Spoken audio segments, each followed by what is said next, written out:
when you start talking, I'll just hit on the moderator and then take it from there, right? That'll work. Yep. All You right. can actually turn on the whole panel now. Okay. Oh, really? Restream? This is what we doing? Hold on for 1 second. Oh, there. Why is Inadi floating above her seat? That's a great question. Time to get this one underway. Let me just 5. Go. You want me to go tell Inadi to sit? No, I'll tell her when I get done. No, actually on Okay. camera she looks fine, so we're good. No, on my camera, she's floating above her chair. Well, on this one she's good, so I don't want to have her mess up and be someplace else. On both of mine she looks right. Really? How is she floating on mine? That's so weird. Like when you look at the screen, she's not floating? Oh, she's good to go on mine. Weird.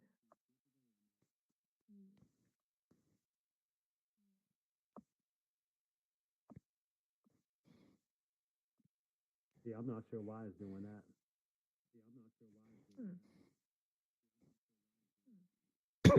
Because my recording is going to be her floating then. Unfortunately, but yeah, we gotta roll with it because on both of mine is right, so I don't know why. Damn, Stuff we run my into. call echo? All right, bet. It did. All right, let me actually stand Damn, up. bro, I didn't even realize it was you, Mike. I was like, I thought I was tripping. No, I'm saying I didn't realize that it was you over there.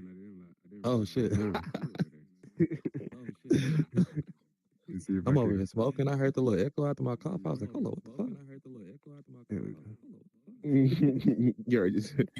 Now, when you high, like certain things happen. Like you have to make sure, like. All right, bet everybody. Are we ready? Oh,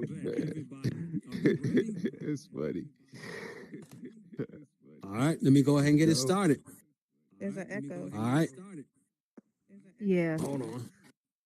It's a, yeah. Really? Hold on. Let me see what's going on.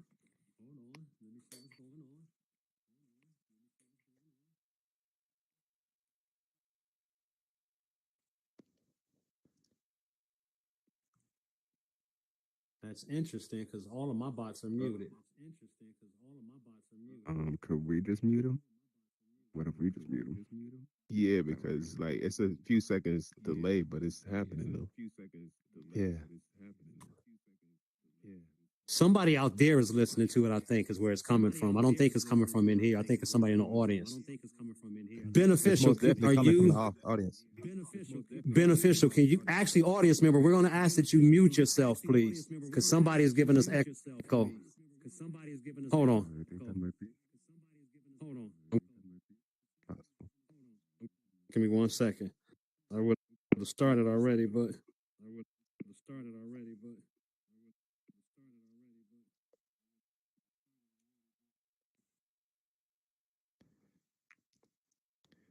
Guess we can say something so you can hear it. Yeah, we're just going to have to roll with it. It's somebody in the audience. I don't know who, but it's somebody in the audience. And it's coming from that direction. Mute up would be cool. Yeah, the left side. No, it's the world. If you turn down your world volume, you don't hear it. If it was an audience member, you would have to turn down their voice. Oh. Do you hear the echo now? Well, interesting. No. No, we good. No. Okay, bet. Thank you, Tink. Mm-hmm. Good. Because I'm about to say on the feed, I don't hear it. All right, you ready to get started? Let's do it. Let's go. What up, everybody? My name is DJ Marcus J, aka Mr. Block Party, and welcome to day 2 of the Metaverse Music Conference. I want to thank the panelists from yesterday, everybody who came through and shared with us. I want to thank everybody who was in the audience yesterday. I want to thank everybody that's here building with us today, and I want to thank our esteemed panelists that we have up here for tonight. Tonight, to kick it off, we have the one and only Daytona Vibes, half of Meta Genre Music. For those who are artists in here and looking to get signed, looking to do big things for their career, this is somebody you definitely need to talk to. He's working on different things in the Metaverse, has a partnership with Empire Records. Definitely somebody you need to build with. To his left, we have the one and only Mike Lowry, 214, a phenomenal singer, a phenomenal artist, the owner and curator of Pier 11 over in Horizon World. We were over there yesterday learning and building, I should say today, learning and building over there. If you haven't checked out that venue, I encourage you. And if you haven't heard this man perform, get ready. He's one of the people that's doing it live here in the Metaverse. To the left of him, we have the one and only E-Class Lady 22, a phenomenal singer, a phenomenal artist doing her thing here in the Metaverse. She just dropped a new project here recently. I encourage you to go check that out. To the left of her, we have the Teal Queen of the Metaverse, the one and only Anadi. What doesn't she do? She is a huge supporter here throughout the Metaverse street. She is 1/4 of 4T. If you don't know about 4T, you'll learn about them. I promise you, you're going to get familiar. And not only that, she is amazing with the spoken word, and she actually just dropped a single here herself recently. Big up to you, Anadi. Salute to you on that one. To the left of her, we have Tinker Love 1980. She was part of our panelists yesterday. She is head of Zen Royals. She's half of Soapstone Urban, or she is also a 4th of Sisters for Sisters. And I bet you I said the wrong name for Soapstone. She'll correct me when it gets time to her turn. But she is a 4th of Sisters for Sisters, managing half of the Metaverse. If you're an artist and you're looking for management, she's definitely somebody that you need to talk to. On the far end, we got the one and only DL Cordero, a phenomenal rapper, phenomenal lyricist. He actually is part of MGM Meta Genre Music. You're going to hear more about him, I promise you. And as a matter of fact, he has a project out now. If you actually check out Meta Genre Music and go on their website, you can actually get his project there directly. For those who may be tuning in for the first time for this, this is the Metaverse Music Conference, Winter 2025. Our whole goal for this conference is 2 things. One, for people who are in the Metaverse, we want to help foster connections and have people link up who may not have had a chance to do it before. You may be a singer, you may be a rapper, maybe you need management, maybe you want help with doing tours in here, maybe you want help in doing your own concert, whatever the case may be. We want to foster those connections. We have venue owners in the building here. Speaking of, like, for instance, Ice Cold Stack, big up to Ice Cold Stacks, big up to Ice House Casino and Lounge, one of the places that's doing residencies here in the Metaverse. They have a host of musicians that come through and perform there, so maybe that's somebody you need to build with. I have to say big up to the Mr. Block Party radio team as they're helping out with this. And our second purpose for this conference is for people outside to learn what we do in here and why. And one of the reasons why this is going to look so amazing tonight is a big shout out to Blue Moon. She is running our camera system tonight. So every time you see a camera change, a sweep, whatever it is, it's Blue Moon behind the board doing that. So before we get this started, I just want to say thank you again to the entire VR community, everybody who's been supporting. And without further ado, let's go ahead and get this conference started. Let me make sure I'm not squatting down because I get yelled at whenever I forget and do that. All right, here we go. So, for our panelists, yeah, I didn't want to get an earful from the team like, stand up, you're slouching. So, and they're laughing because they was about to do that. So today's panel number 3, the future of music in the metaverse. So we're going to ask a series of questions to the panelists, and we're going to get some insight from them and let them share with you all. So our first question would be, how do you all see the metaverse shaping the music industry in the next 5 years? And let's start off with Daytona Vibes. And everybody feel free to chime in. So the next 5 years, I see the metaverse being the extension of what YouTube was to the actual music industry, as far as a way for music to actually spread to more people faster, for people, artists to get their music out directly to their consumers and interact. It's really Web3 as far as the metaverse when it comes to social media. So it's the extension of social media as well.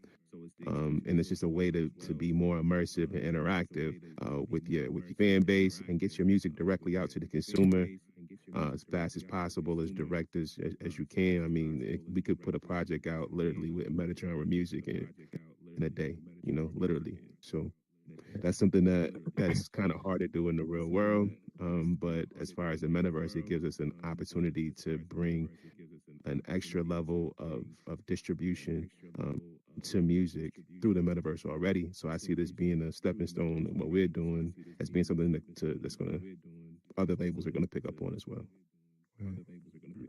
Absolutely. Dope. And So feel really free, the answer anybody is who the wants to future. chime The in. future is now is probably the answer because we're already doing it. Yeah, yeah. Mhm. I most definitely agree with that. And I bank off what he said. It being I always talk to people about the metaverse, and the first thing I like to explain is it is an extension of social media. So, with that being said, and thinking about, just the way people are able to promote any and everything that they do, and just the foundation that we're laying right now and how far we've come, what I'm saying? It can only get better. And anybody that comes in, I think we spoke about this yesterday a little bit, that, they'll be able to reap those benefits, and kind of like step into something that's, being built right now. And, thinking about what Daytona is doing and what Ice Cold is doing with the residencies. We just had a paid event normalizing those things. You know what I'm saying? When you get to the point to where you get to where like it's nothing for you to pay to go over here and see somebody, or to go over there and pay for that project that guy just did. You know what I'm saying? And that's the main thing right now, because I don't think we're in that transition of normalizing people to pay for what we do. Mm-hmm. It's accessible. Like, oh, I'm sorry. Go ahead, Anadi. I was just gonna say I see more virtual concerts. I see AI driven creativity with the sets and everything. It would be more creativity with promotion, and of course AI driving it. So Yeah. It's better accessibility for artists. In the real world, if you want to have a concert and you want all of these theatrics, you have to pay for this, you have to pay for, mechanics to do this, you have to pay for engineers to do that. Then, depending on the amount of the crowd that you have, you got to worry about people trampling over each other, all kind of different things in the real world that you have to worry about that becomes a liability. And here Right. you have accessibility to not just your imagination, but you have an accessibility to the less stress. You get what I'm saying? You can come in here and create whatever you want to create, have as many theatrics as you want to have. You don't have to worry about micromanaging the small things, because if people don't get along, these people can block each other. Like, you don't have the Right. same stress that you have to worry about. So a lot more people that's finding out about this when they come in here, like when Cannabis came in here, a lot of people that was here when he was here, and that was a lot of years, wasn't it? But he had an enjoyable time, because even though it was a lot of people around him, it wasn't a lot of people around him. He's in the comfort of his home. You get what I'm saying? If he gets tired of the crowd, he can just press a button on the side of his Just set head and off. that's it. Everybody Mhm. disappears. People don't have that comfortability. Artists don't have that comfortability in the real world. They don't have a place where they can go, okay, let me just open this portal real quick and go over to the water where I can get away from these people. No, they got to go through security, wait for the driver, go through traffic just to get back to a hotel room. No, they're already in their homes. they're Right. comfortable. So it's accessible to do more, but without having to so much come out of your comfort zone like you have to do in the real world. Yeah, Exactly. yeah. Me personally, I think in 5 years, I can see the metaverse scene being a lot more established. Just Mm. because there's already a lot of known artists that are coming in already. You know what I'm saying? And it's kind of giving it that buzz of like there's something more here, like there's like the potential is brewing type. So I feel like in 5 more years, if the way that everything is going and the way that the artists are developing, the way that the companies are developing and the events and things like that, it's gonna end up just being in a certain position to where like the mainstream will most likely like won't be able to deny what's going on in the metaverse anymore. Right. You know? Agreed. And they're gonna be seeing a lot more artists going in there, checking it out, giving feedback about it, to the point where Meta might have to actually bump the capacity just because of the demand outside. Hmm. You know, Right. I feel like in 5 years it could be that. Yeah. In 5 years, we gonna make it be that. That Right. part. Hmm. That That part. part. Yeah. Yeah. Yeah. The way it's going. Yeah. Most definitely. Yeah. The activity and the motion and pretty much is happening right now. It will most definitely have to be changes. Because Yeah. you said something key, and that is like it is becoming a thing that people are recognizing. You know what I'm saying, and beginning to take Yeah. advantage of, and it's because of again right here, right now, what we're doing. Mm-hmm. Hmm. Mm-hmm. Hmm. Yep, yep. I love what Tink said though, because I think about that all the time, man. Just because I think as an independent artist, all of the Hmm. things that you have to go through just to Yeah. Hmm. go to a show, like everything that involved just simply going to a show and performing and coming back. You know what I mean? Man, Like Yep. It's a it, lot. like all the money you spend, all the time you spend, the gas, the safety, because that's something that's super important right now, at least now in 2025 for artists. Whew, like going to a show is actually dangerous. You know what I'm saying? Like for hip hop artists, like for real, for real. Like it's you really gotta like be on your ones and twos, and you gotta be protected when you go to a simple show just to promote yourself and like try to do better for yourself. The So fight of your like life. yeah, so the Hmm. metaverse X's all of that out. You know what I'm saying? Like hmm you get to be Hmm. safe doing what you want to do as well. You know? Yeah. hmm Exactly. All right, well, let me piggyback off of what you just said with the next question. How can traditional music artists transition here into the metaverse? Step by headset. www.metagenremusic.com. See y'all. That's But performing. it's pretty I pretty think pretty it's yeah, simple. like right. I think Get that's it again right. something that we spoke about, like coming in here as an artist, getting around the right people, and putting Mm-hmm. in the work, and Hmm. you're gonna put in the Mm-hmm. same work like you would do in real life, with RL. It's Absolutely. the same format, the same formula, and just again like the people you associate yourself with usually determines your success in so Hmm. many ways, because you can't do anything by Hmm. yourself. Right. So Yeah.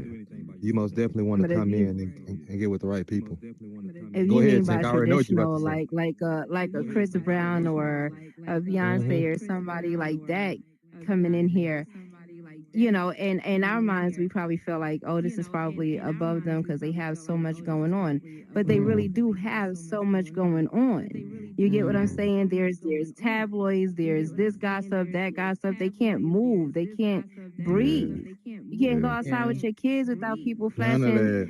cameras in your face. So it might seem like, because they have this lifestyle and they're having all this money in these big mansions, that they don't want that peace of mind. This is a place where it's a little bit more more personal coming in here to perform than it is out there with a bunch of fans that you, like you said, you have to worry about your safety. They get to Right. come in here and actually feel a vibe because, you know, a lot of us, we feel each other's energy in here because we Energy. don't know Absolutely. each other. But you form Absolutely. friendships and stuff. So when people come in here, it's like yeah, I'm a star out there, but in here, I'm Beyonce out there.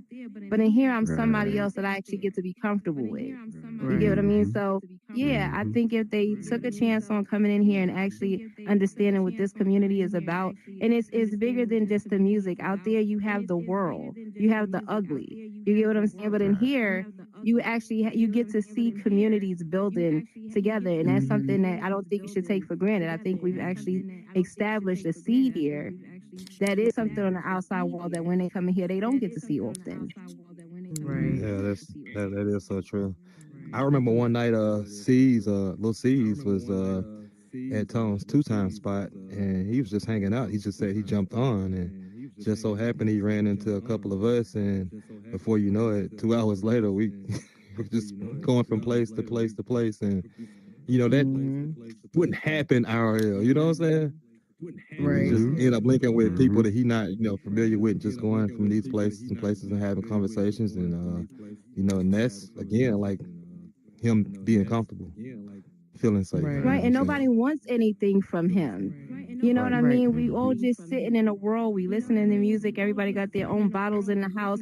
No one's around you because they want something from you because you're the celebrity. So you should be able to afford rounds for all of us. You, the whole turn up Right. is supposed to be on you. You get Right. what I'm saying? They Right. get to take that part off and just be able to chill around people that just genuinely like, oh, we just vibing tonight.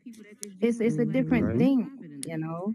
Yeah. Yeah. That comfortability. That comfort. However you say the word. The Comfortability. comfortability.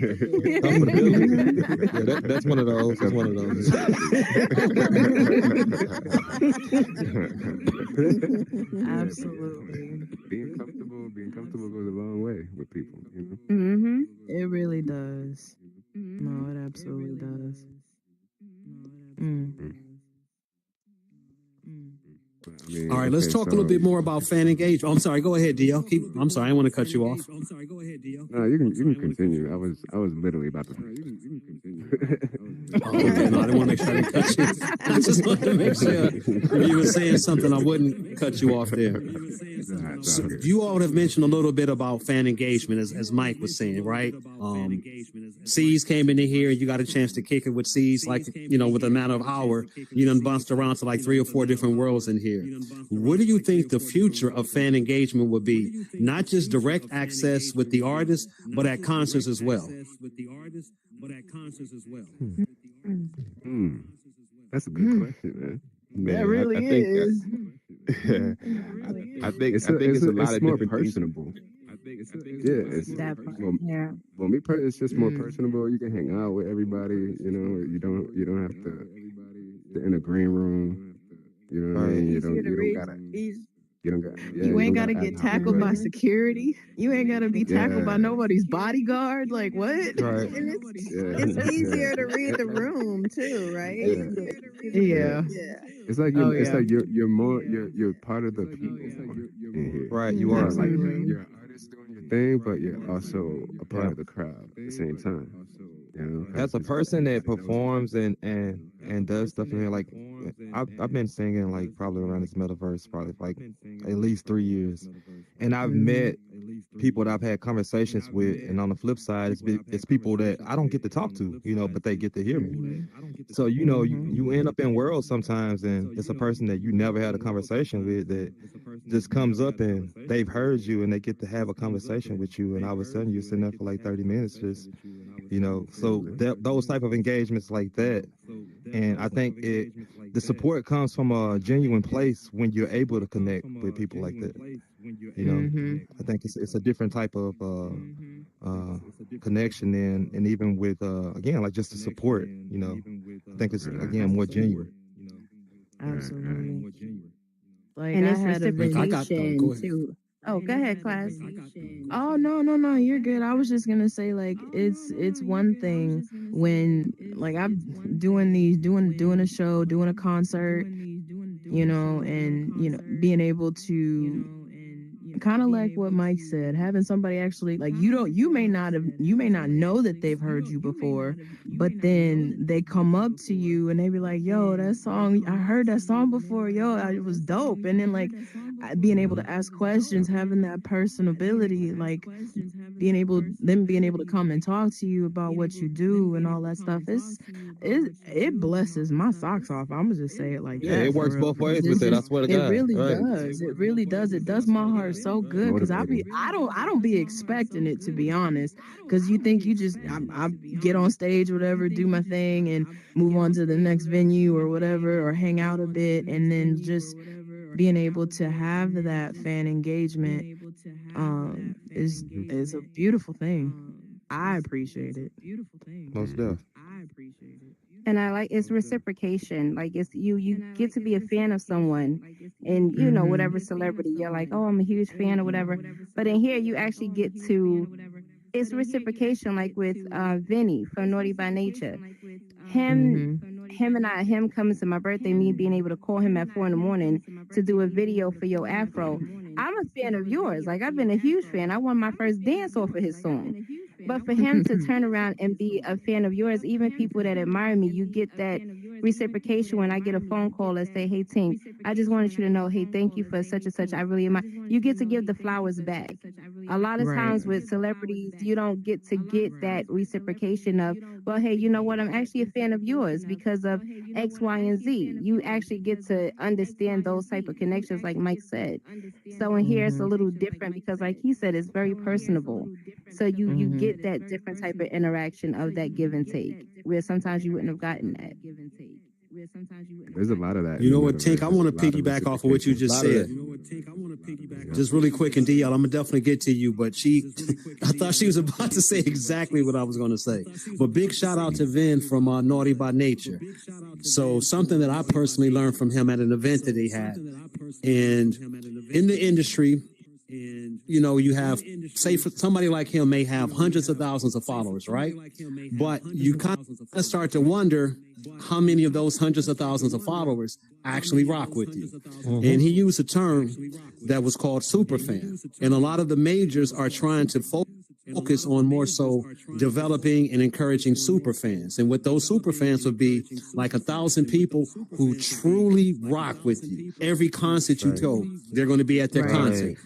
Every piece of merch that you sell, they're going to be there. Whatever the case may be, whatever you're offering, these are the core people who are always going to buy into you. And I can say here in the metaverse, it helps to foster that maybe a lot more and a lot quicker than it does outside the headset. But I don't want to cut you off, DL. Please say what you was going to say. Nah, I actually am going to piggyback off of you because I've heard of that strategy, the 1,000 super strategy. So I'm just going to basically just emphasize that because it's like, for example, you got a hoodie it's a $40 hoodie. You just and if you have 1,000 true fans that will buy that hoodie 100% of the time, multiply $40 by 1,000 real quick, and just tell me what you got just by one hoodie. You know what I'm saying? Right. So That's why you gotta so focus that part, on who really that is a super good rock with you. strategy. Yeah, that's a super good strategy, man. Yep. Finding that target. Imagine like Daytona Vibes here with their label. Know who your audience Yeah, is. that's. For real. I mean, it's. I could say like with digital distribution, you know, the runway on as far as conversion of people that actually look at your product and actually buy it, the industry wide run rate is about 5%. Like of everybody who actually comes to the site that actually buys a product. Right now, meta-genre music is running at 16.7%.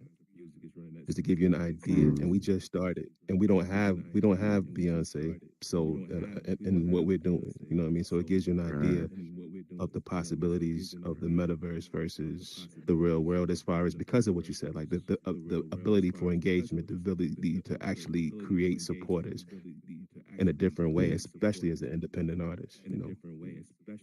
Right. Right. Mm-hmm. Before I go to this next question, which is going to be kind of a flip of everything, does anybody have anything based off of the conversations we've been having so far that they want to add in? But like Because my next question is going to flip it. Let's go. Bring it. All right. So you say you're ready. So I'm going to ask you now, what role do you think AI and virtual artists play in the future of music creation and performances? And I'm asking this because we got a panel of people who actually perform. So now they got to compete with AI.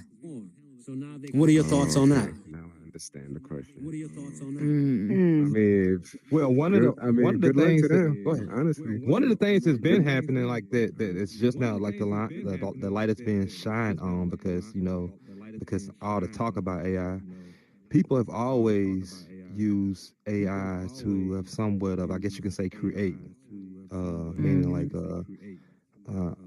I spoke with somebody one day on IG about Timberland. He was talking about how Timberland used AI. I was like, but don't mistake in what Timberland does with what somebody that just creates a whole AI song. He's a producer of beats. So Timberland is less of a writer. So sometimes like you might, especially when you're sitting there composing, a beat, you might hum a melody or you have a rhythm or something and you just need words to it. Or you might just need a melody. And that's where AI kind of comes in simple sometimes. loop. Right. To like just complement those things. But you don't want to completely eliminate that element of, you just being, take the creativeness away from, just the person. The I person. think, Mhm. it's always obvious, man. It's like just a dead giveaway every time I hear a song that's just, AI. It just is, man. It's something about it, Yeah, and that right there, like again, like my guy said, good luck with that. You know what I'm yeah, bro. saying? Good luck with 'Cause it. I know what I'm Cause gonna me, do. yeah. Cause honestly, when it comes to art and like All right, right. appreciating art, Mm-hmm. there's something that humans can do that robots can't do, and That robots that's just can exactly. so It's you a could it's a you could put genuineness to it. yeah, It's It is evoking there's a that feeling emotion behind it, from. and all there's of an that, Yes. experience behind it, all of that. you know, and there's a Mm-hmm. life experience behind the song when it comes to us. So you can put Absolutely. words together. Words together is fine. The melody could be dope. It could be bouncy. We could dance to it even. It's cool. Right. But like when it comes to real art and when it comes to people that are looking for something that they can vibe with for real, I highly doubt that they're gonna choose a robot over a human artist that they love Right, and support. You right, know what I Right. mean? There's got to right, be some right. experience behind that. There's got to be Well, Yeah. see, some. It's not gonna happen. for one, he Yeah, can't show up and sing that song for you live. So, like, you know what I'm saying? that's a Like, it's fact. certain things that Yeah. he's And not gonna be that's able to the do. thing. That's what's gonna make the difference when you completely turn to an AI artist. You are taking a huge thing out of that you don't realize that you're taking. Even if you have the AI write your words, that's fine. You can put your feelings into it and have it organize it for you. But Right. people who actually write their songs is going from the experience of things that they've gone through. And when you listen to Mm-hmm. music, you want to Even that, connect with even what that. they felt. So it could either get you through something or make you sad or whatever it is, it's gonna connect an emotion. And then when Yeah. they sing it live, you hear the emotion from that song. So if you're relying Right. completely on AI and you never sing live because you are incapable of doing that, what are you doing it for? There's no point in Right. it, Mhm. Right. honestly. So no, I don't think it would ever really Streams. be that big of a thing. Think it's The because only they the love only music. purpose would be streams. Hmm. Because they love music. Right. And then if you're a Nah, but I person think that's it's doing because a of cheap way, streams. you're gonna have like four or five different voices on a song, so it Right. can't be you. Mm-hmm. Right. Yeah. Right. Right. That's Be another like, thing. is that really you? You can't go from Barry White to Usher in two No. songs. Make it make sense. Seriously, no, I'd it's be wondering no. what's going on with your vocals if you do that. Like, for real. Exactly. Jesus. He was Prince Mm. yesterday, Michael Jackson today, and now you Barry. What? Not you, Barry. Oh, Lord. My goodness. Tough. It's Well, tough. like I can give you an example of where I think that AI could be a positive thing and will be a positive thing. I'm going to use two artists who I've actually listened to for years. One of them, Beanie Siegel. Another one, Right. the DLC. Both of them, unfortunately, have issues where their voice isn't what it used to be. That is a fact. Yeah, I heard of right. So somebody like that, I think that is an addition. That is a benefit to That using is dope. AI. That They is- can actually yeah. take words and such that they said before, feed that into AI, get the tone of their voice. Their pen game never went away. They still got that same pen game. So it's just a matter of using that AI to be the instrument to make their voice sound like it used to be. So in a case like that, I think that's something phenomenal. Yeah, in a case like that, They could yeah. actually, Yeah. they could already fix that though without AI. They could just use Pro Tools though. In all honesty, Yeah, but man, I'm telling you, bro, like it's it's already I there mean, without if that's what AI. they want to do, right. That's what I'm Right. saying. But I'm gonna say I just mentioned Beanie Siegel because his next album it's I saw already that. been mentioned. He's doing it Yeah, I with saw AI. that. Yeah, he's doing it with AI. He said he doing it. And I've I actually heard a saw couple of the that. tracks. Like, yeah. So again, but he's writing the material. So I mean, that takes again one of those elements that we said needs to be there. That's another thing. Yeah. I agree. I think if you use it as a tool, it's one thing versus using it as a crutch. Right. Something different. That's a big So- difference. That's a big difference. That's a big difference. You know. Damn, I'm gonna say And I know, like, even nowadays, there's a few artists here, I won't say their name, here in the Metaverse, they put out music, it's straight AI. I have heard. Some people feel it, I may have heard of it. some don't. Yeah. And we'll just leave it at that. Yeah. We'll just leave it at Some of the that. lyrics be dope, but it's gonna every now and then it's gonna drop a couple of them cornball lyrics, like, and I'll be like, oh, okay, yeah. Yeah. You know what's really good for artists to use for AI to use? You know what I'm trying to say?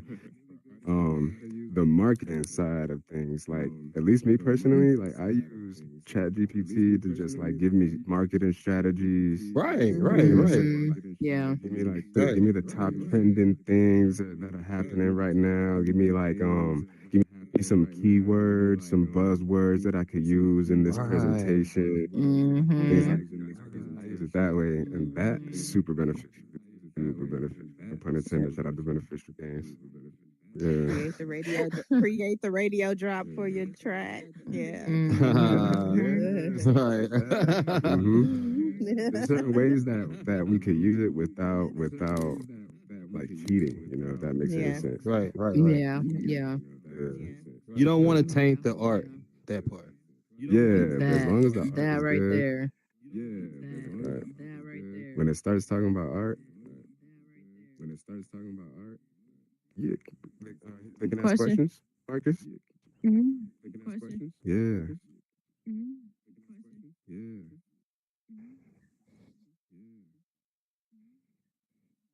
Mm-hmm. Mm-hmm. Dude. It really is.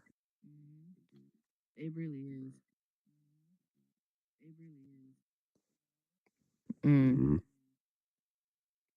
Mm-hmm. Right.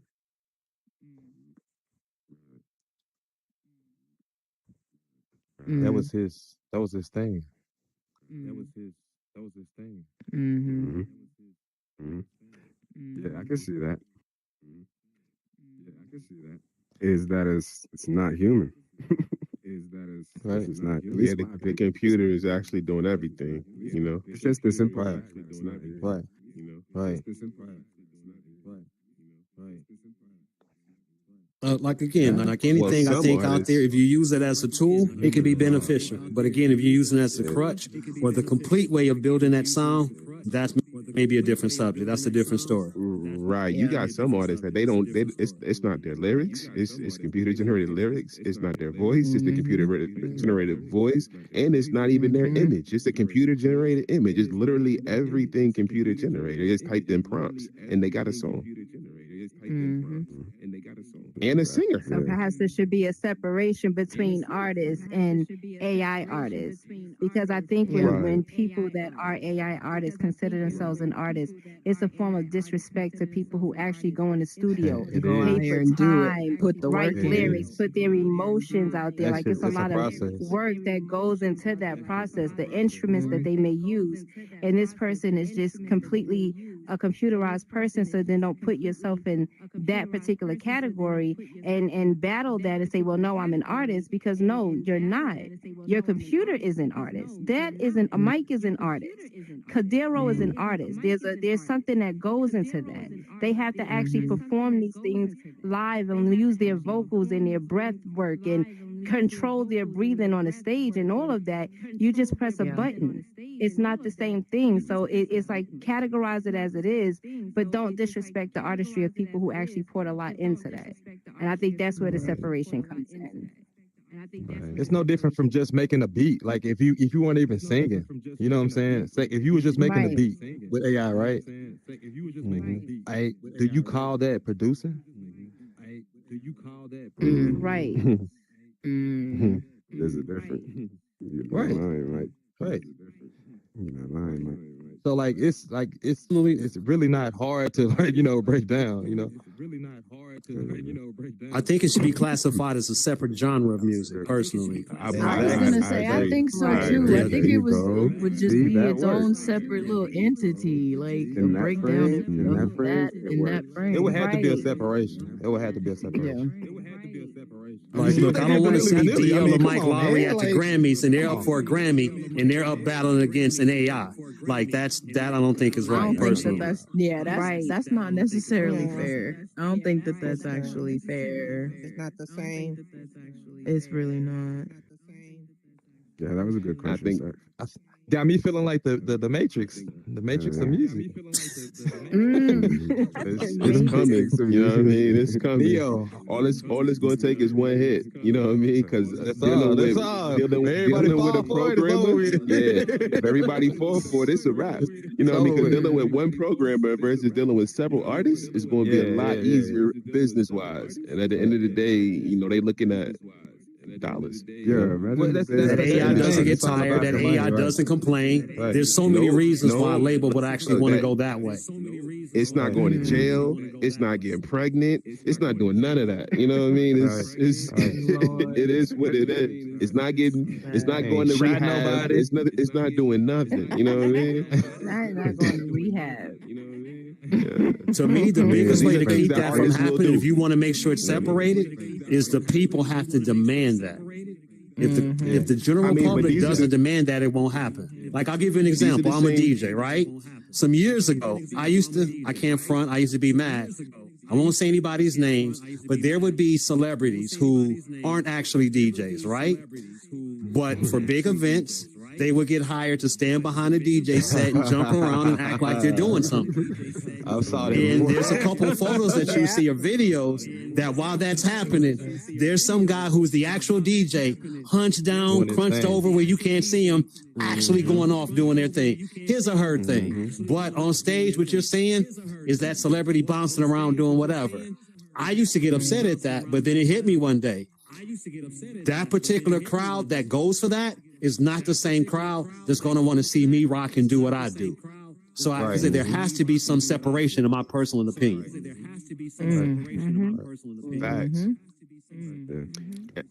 And I mean, at some point, even with, like you said, DJing, I mean, it's a lot of cats using DJ Pro, Serato, and calling themselves DJ, and it's really Serato doing it. You know what I mean? So it's a lot to that AI stuff. You know what I mean? Oh, well, like they don't really got the board in front of them? Nah, they programming it right into DJ Pro, and DJ Pro is being a DJ. They ain't did nothing. They just programmed it.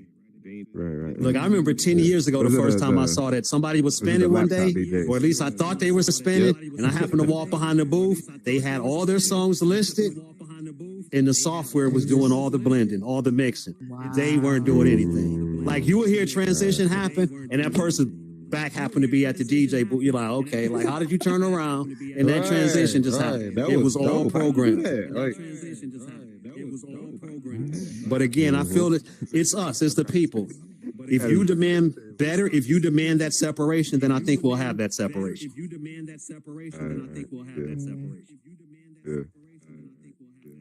It's always going to be that group of people that's going to respect the craftsmanship behind like whatever it is that somebody does.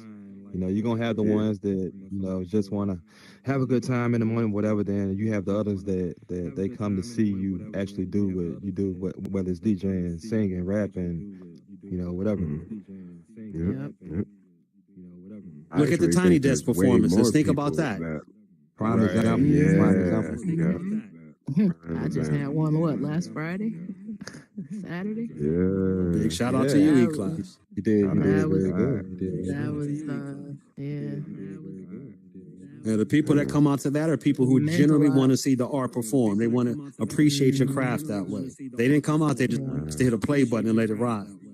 Uh, Yeah, you got a troll.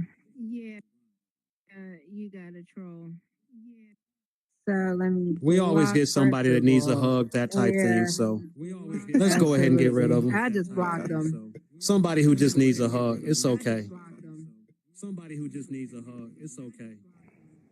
Mm. We'll take care of them on the There's next the ones. We're about to person who's actually end this panel here. envying. So, yeah, we'll take care of them. Mhm. So, Yeah. screaming. Yo, but some panelists, I'm going to ask, festivals did you should have just anything have else that you want to benefits. That's share it. before we close this one out? Because I'm about to have some moderation fun here really soon. Yeah, all that screaming, you gonna kick out your mama house. Screaming. Yeah, he is. Mm-hmm. Jesus. Mm-hmm. Okay. But again, panelists, do you have anything Wow. else that you want to All right, share cool. before we close this one out? Just Damn, this dude screams like a mm, bitch. Which really, that's the reason why we have Oh the my quiet zone gosh. out there for people that are special. Dude literally So, screams like a panelists, do bitch. you have anything else you want to say before we close this one out? No, just Nah. for I'm just people out there watching, enjoy this. Oh, I'm sorry. Go ahead, E class. oh no, I was kind of going along the lines where you was just about where you was heading because I was just gonna say, I'm excited for the progression of where meta and where Mm-hmm. music and how they combine, and to just see how it's gonna continue to develop and how everything is just gonna go. And I'm here for it. I'm ready to see where it goes.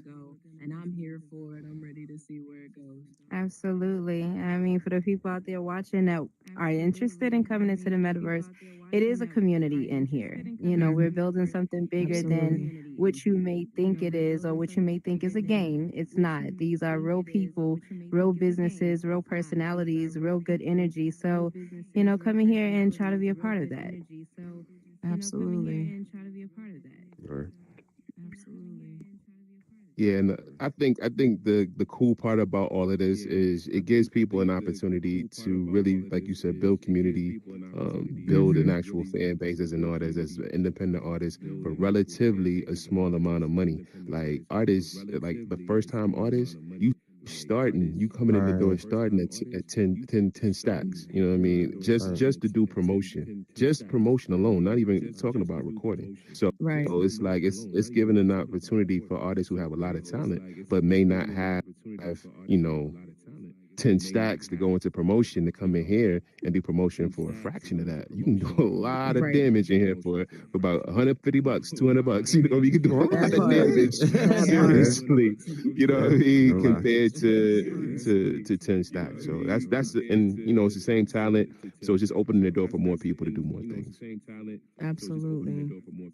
Absolutely. And that's one of the things that I love about this platform and the community being a part of it.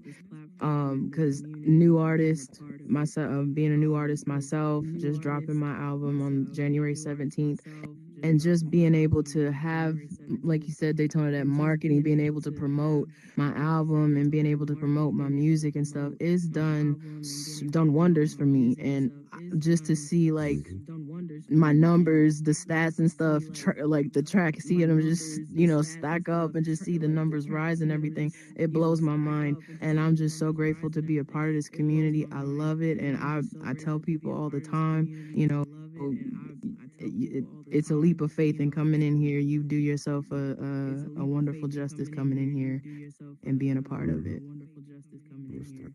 Hmm. I would say, if you're an artist trying to come in here, at least with couple songs in the tuck, ready to perform, That. and you should be good Mhm. to go, really, because Mhm.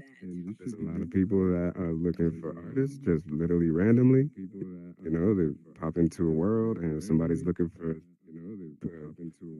for an artist for an event. So just as long as you come in here prepared, you should be, because there's so many artists with so many different styles. You don't got to worry about, oh, are they gonna like my style? Are they gonna like my songs? Just come in here and just Mhm. you'll figure it out. You just Cause don't you'll even worry find your about that targeted part. audience. You'll find That's people right. that vibe with you. Yeah, like it's Well, I people think that that's one of the things that I've witnessed that's different about I think that a lot of us benefit from being in here, and that is Mhm. that we can come in here and just make music that's a reflection of just us and not Right. necessarily Mhm. like you have a lot of your major artists like they ride a sound or a style or what's That's happening right. trying to please a certain fan base. No, we can come Right. in here and just create art and just bring it to people and okay, this is what I have, you know what I'm saying? And the biggest Exactly. thing about that is if you I always said if you got a quality product then people gonna rock with it. So like, you know what I'm saying? Exactly. Exactly. After Yo, that, that's how I felt. I felt that's how I felt when I performed Delicious in here for the first time. Cause honestly, I was terrified.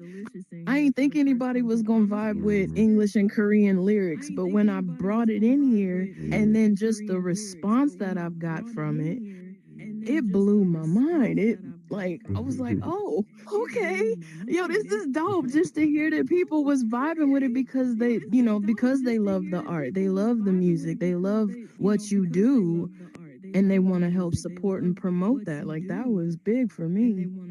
Right, right. right. Hmm. Yeah. I'm a carry. I started out as a karaoke singer, so You and me Mm. both. and now I have a Yeah, single. So that is very Right, true. In the beginning, it was right. very much karaoke like, like Yes, me. I was in the studios. exactly. I was in the studios spitting verses. having fun, singing, and then Yeah, yeah. It producer all came developed. in. It all Yeah. just Right.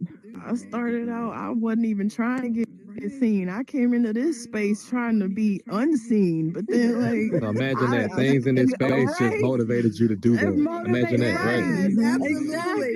So right. that's what Imagine I'm that. saying. Imagine Like that. just looking back at where I started and just to like I said, going back to the community and the support, the love, and just the love of the art, people vibing with music Mhm. and everything. It's just such a beautiful thing. I love it. I absolutely love it. It truly is. It truly is. Well, we got to bring this panel to a close. I want to thank our panelists again for this first panel of the evening. Thank you to Daytona Vibes, Mike Lowry, E Class, Anadi, Tink, and Dio Cordero. All six of these people are people making moves here in the metaverse, and I encourage you. Matter of fact, the metaverse and beyond. I encourage you. Check them out. Check their projects out. Check the work that they're doing. You definitely won't be disappointed. Want to thank you all again. Again, apologies to the crowd. We had a troll come in here, but in VR, that's maybe one thing that you may have to deal with sometime, not quite. Piece of That's a time comedy. when you wish you had security to toss Yeah. somebody on out the building. Security. So, but that's okay though. We got the good When- mod too here, so I'll make sure I keep that's that when one that's close when by. Daytona comes in. So,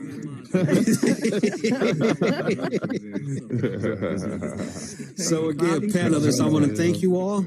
We're going to bring this one to an end, and we'll get set for our next panel here in about 15 minutes. Thank Thanks. you. Everybody, thank you Thank again. Thank you, y'all. Appreciate man. it. Appreciate y'all, man. Appreciate you. Let me For let you sure. all off the stage. All righty, now you can leave the stage.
Again, thank you to everybody that's here this evening. Thank you to all of our panelists, everybody in the audience. Big shout out to the Mr. Block Party Radio team. Thank you for all the yell help. Big shout out to the Zen Royals. Big shout out to Blue for running the camera system for us here tonight. I'm going to ask that our panelists, we don't need you to come on stage yet, but if you are a panelist for the next panel discussion, we're going to ask that you walk up here to the front of the stage. You're going to hit a blocker, but we just want to get you all in place because we do need to make sure that we pick up and can see all of your bots because we do want to make sure everybody sees you on camera. So give me 1 second. I'm going to let you know who is next. So give me 1 second. I'm going to let you know who is next. So give me 1 second. I'm going to let you know who is next.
All right.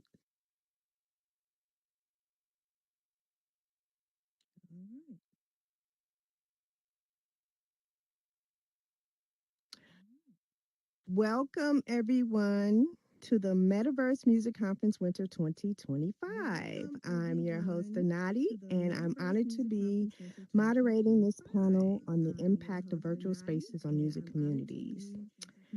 Today, we have an incredible lineup of experts who are shaping the future of music in virtual spaces. This discussion will explore how the metaverse is transforming music communities from virtual concerts to artist fan engagement, accessibility, and beyond. Before we dive in, I want to make sure we respect everyone's time. We have a lot of great insights to cover, so I ask all our panelists to keep answers on topic and concise so that we can ensure a smooth and engaging discussion. Audience will have a Q&A at the end, so start thinking of your questions. Now, let's meet our panelists. Please introduce yourselves by sharing your name, your role in the industry, if any, and where you're from in real life, and where your home is in VR. Ice Cold, you can start. Jesus, I didn't think I'd have to start first, but Oh shit. Ice Cold Stacks. I guess I've been in the metaverse for almost 3 years. My main business in the metaverse is, I guess, marketing and event planning and running the casino and lounge over in Horizon Worlds. Soon it'll be in VR chat. However, yeah, I'm actually from Las Vegas, Nevada, and I'm sorry. Trying to think of what else you might want to know, but that's pretty much it. I just like to stay busy and keep busy. That's pretty much what I do in here and in real life. Awesome. Thank you. Gala? What's up? I'm Gala Giant, IRL. I'm an event producer. I'm unique because I understand every aspect of that, which generally they don't, which means I understand like everything from the language the lighting speaks to the stage and, hustling artists and getting people in the door. In this world, I am doing stuff I wouldn't be able to do in that world, and that's like big game shows and things like that. Stuff where we'd have to store like big ass sets and things like that. A little harder in the real world, but in this world, we're able to do that, obviously. So having a lot of fun, just kind of moving fast, definitely breaking everything, and having a good time doing it. Just kind of moving fast, definitely breaking everything, and having a good time. Hey, I'm City Girl, and I started in alt space and then progressed onto spatial, and now have found my home here in VR chat. In real life, I do a lot of events for my nonprofit, and in here, I host events with other people collaboratively, and I also host a podcast, and I'm producing a radio show for Mr. Block Party Radio with Kawan Kimpachi, a New Orleans music artist. And I also a VR content creator, so always trying to come up with different ideas. For my nonprofit, I've actually held a couple of concerts in the VR forum, both in alt space and in VR chat. So I'm pretty versed in planning and execution, and actually really enjoy trying to help the music artists within the VR world, promote their music, get out there and have a platform for them to share what they've created. Awesome. All right, next. Get out there and have a platform for them. I am Sue to the Q. I am the founder of Indie Tours VR. The home is in Meta Horizon Worlds. We do plan on coming over here, but for almost 3 years now, we have consecutively taken many people that have come into Meta Horizon Worlds to many different creators, artists, businesses, and anywhere in between. I also do content creator. I'm a promoter. I'm a host. In real life, I actually do occupational therapy. I specialize in neurological disorders and also wound care. I am from Houston, Texas, and my home is pretty much everywhere because it's the damn metaverse. And that's what a little bit about me. All right. Next. I'm Nick T. I'm a co-founder of Indie Tours, where, like Sue had mentioned, we've been doing that for almost 3 years now. I started in the metaverse with an Oculus, the original Oculus before it was Meta. I'm a game developer, builder, and scripter in Horizon Worlds as well. I'm from California, but I also travel around a lot. And yeah, I just look forward to seeing what can happen in this metaverse with music and everything else. Yeah, I just look forward to seeing what can happen in this metaverse with music and everything else. Yeah, I just look forward to Hip VR. I am located in Atlanta, Georgia. My home, well, I started like City. I started out in alt space, then went over to spatial, and then finally landed here in VR chat. In the real world, I am an audio engineer. Here in the VR space, I am a world developer. So yeah, that's about it.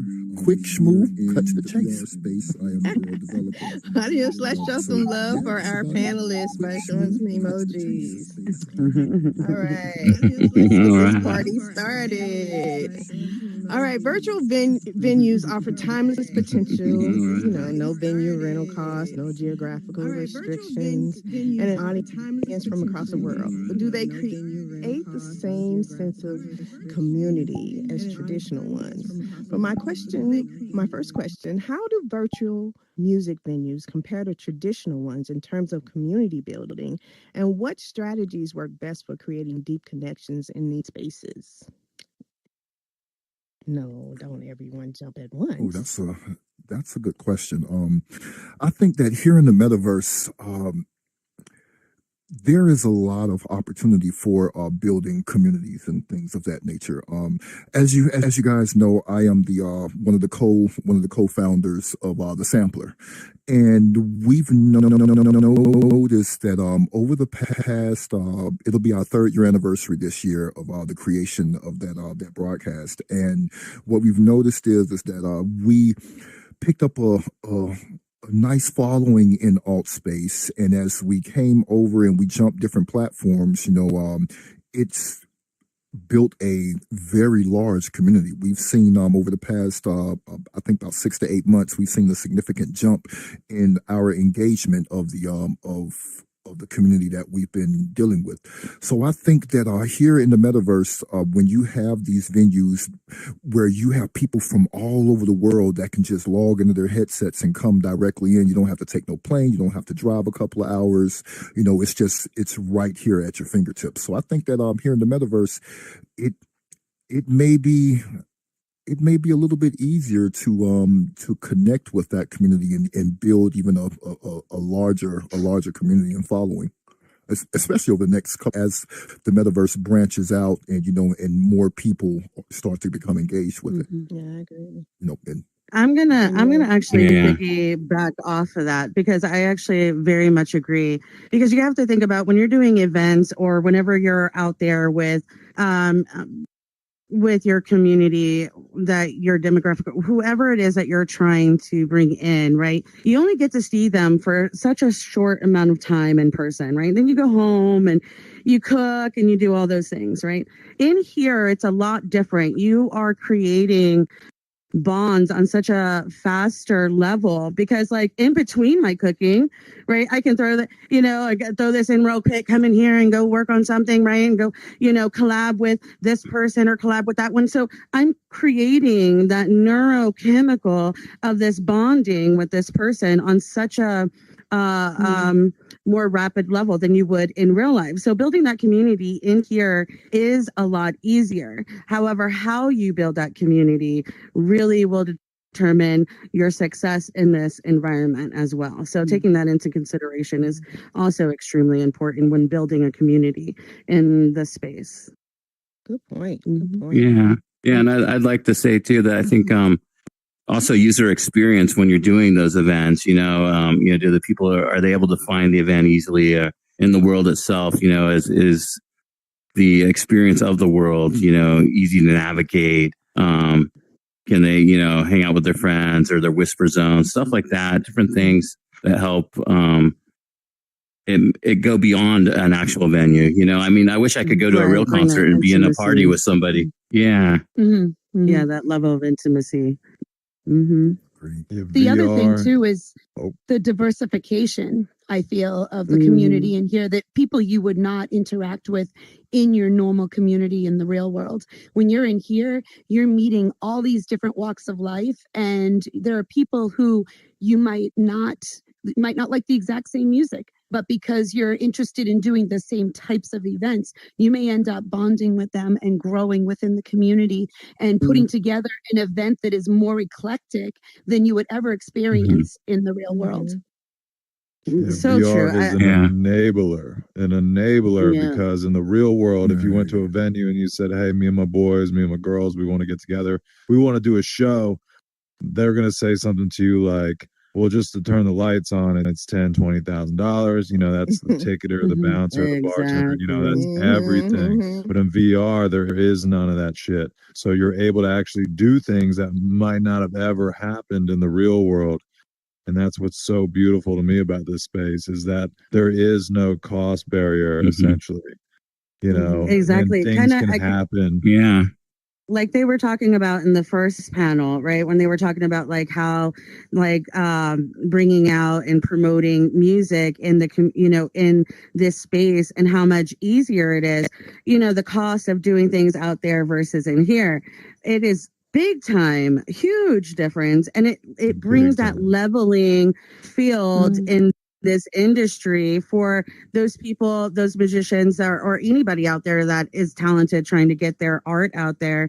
You know, it kind of gives a really good even field. Like they were saying in panel one, like, yeah, we went world hopping with Little C's too. You know what I mean? It was just like normal. Where can you do those things at?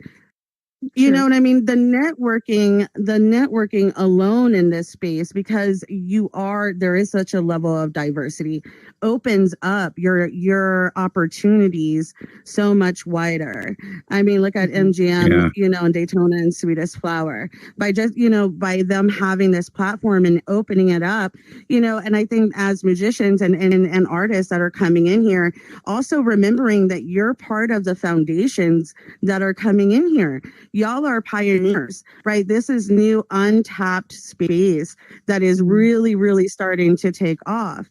So like building those foundations here in the community building and why it's so important is really the make it or break it for your brand. Because you can have really dope music, but if you're if you're a bad person, sorry, I forget we're live streaming. If you're a bad person though, like, or you're doing shady business deals, like word gets around fast here. So in that community, Faster it's than going to get normal, fast. yeah. You know what I mean? Yeah. So, you know, it also comes with that, but also it builds great communities. I mean, I know Gala, Crypto City, they have amazing community that goes and, you know, supports their show every week. You know what I mean? Like that's how we're all on this couch right now. We each all do something completely different in different avenues, but look at us on this couch right now. How?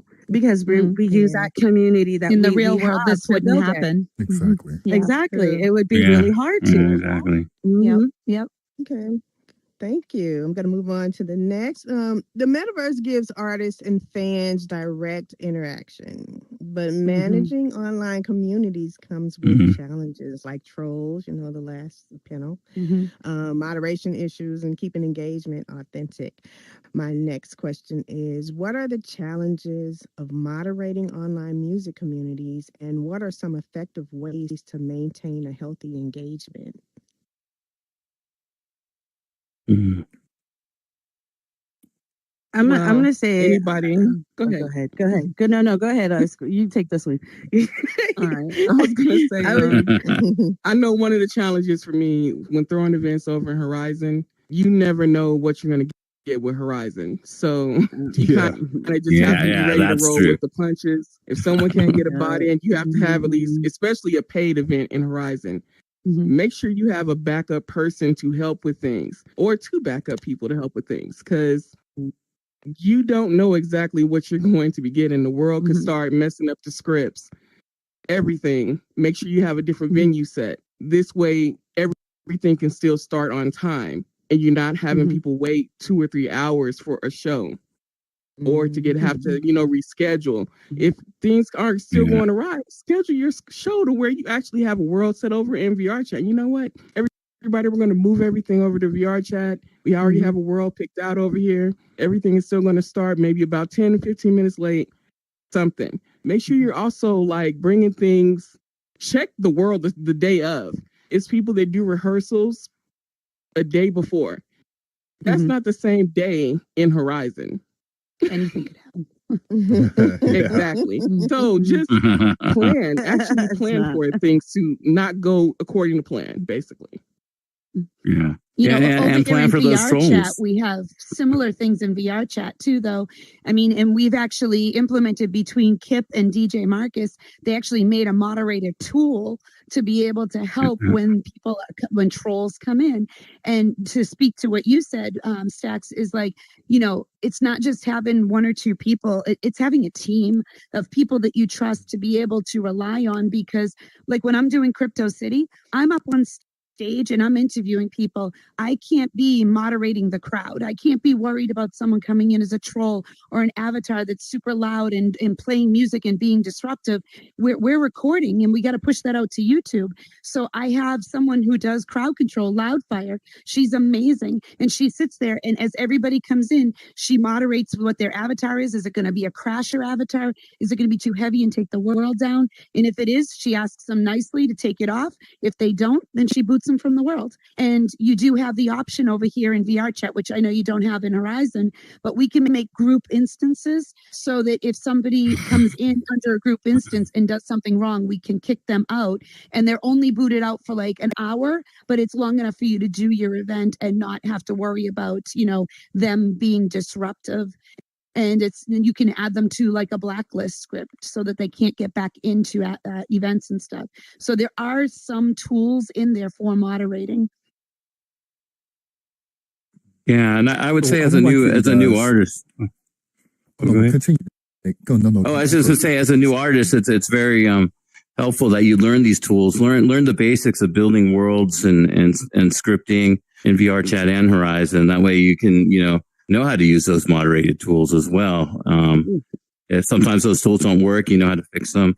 So there is a cost, I think. It's not all free. There's a cost of knowledge, and you kind of have to take that time and dig into it. So keep in mind that that as I look on this panel and as I look out into the crowd, I see a lot of people who that I know that came from either Altspace or came from Horizon Worlds. Now, as you guys know, we've come from platforms where, true enough, we develop worlds and games and things of that nature, but we also come from an event orientated space. You know what I'm saying? We know about, creating events and things of this nature. Now we're pioneering this space over here in VR chat now. And as you know, up to about maybe 2.5, 3 years ago, it's just nothing but people over here, clubbing and, playing games and stuff like that. But now we're about to have a generation of business orientated people that's stepping onto this platform, so we have to be aware of the moderation tools that we have at our disposal in order to keep a lot of these spaces regulated professionally.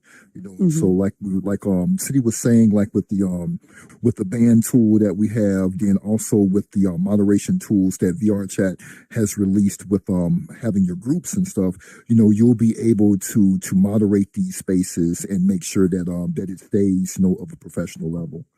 So that's definitely needed. Yeah. I agree. Excuse me, everybody. I'm so sorry to interrupt, but I just got word that some people are hearing some echo in the crowd. If you're hearing a loop or an echo, turn your world volume all the way down and you should be good to go. Sorry to interrupt. It's okay. All right. Well, we definitely want to show some appreciation for the work it takes to keep the space positive. Click the Y button on your left controller, then click on the speaker at the bottom, and then you'll see the different volume levels, and you'll see world volume. Oh my God, this is so much better. I was about to jump.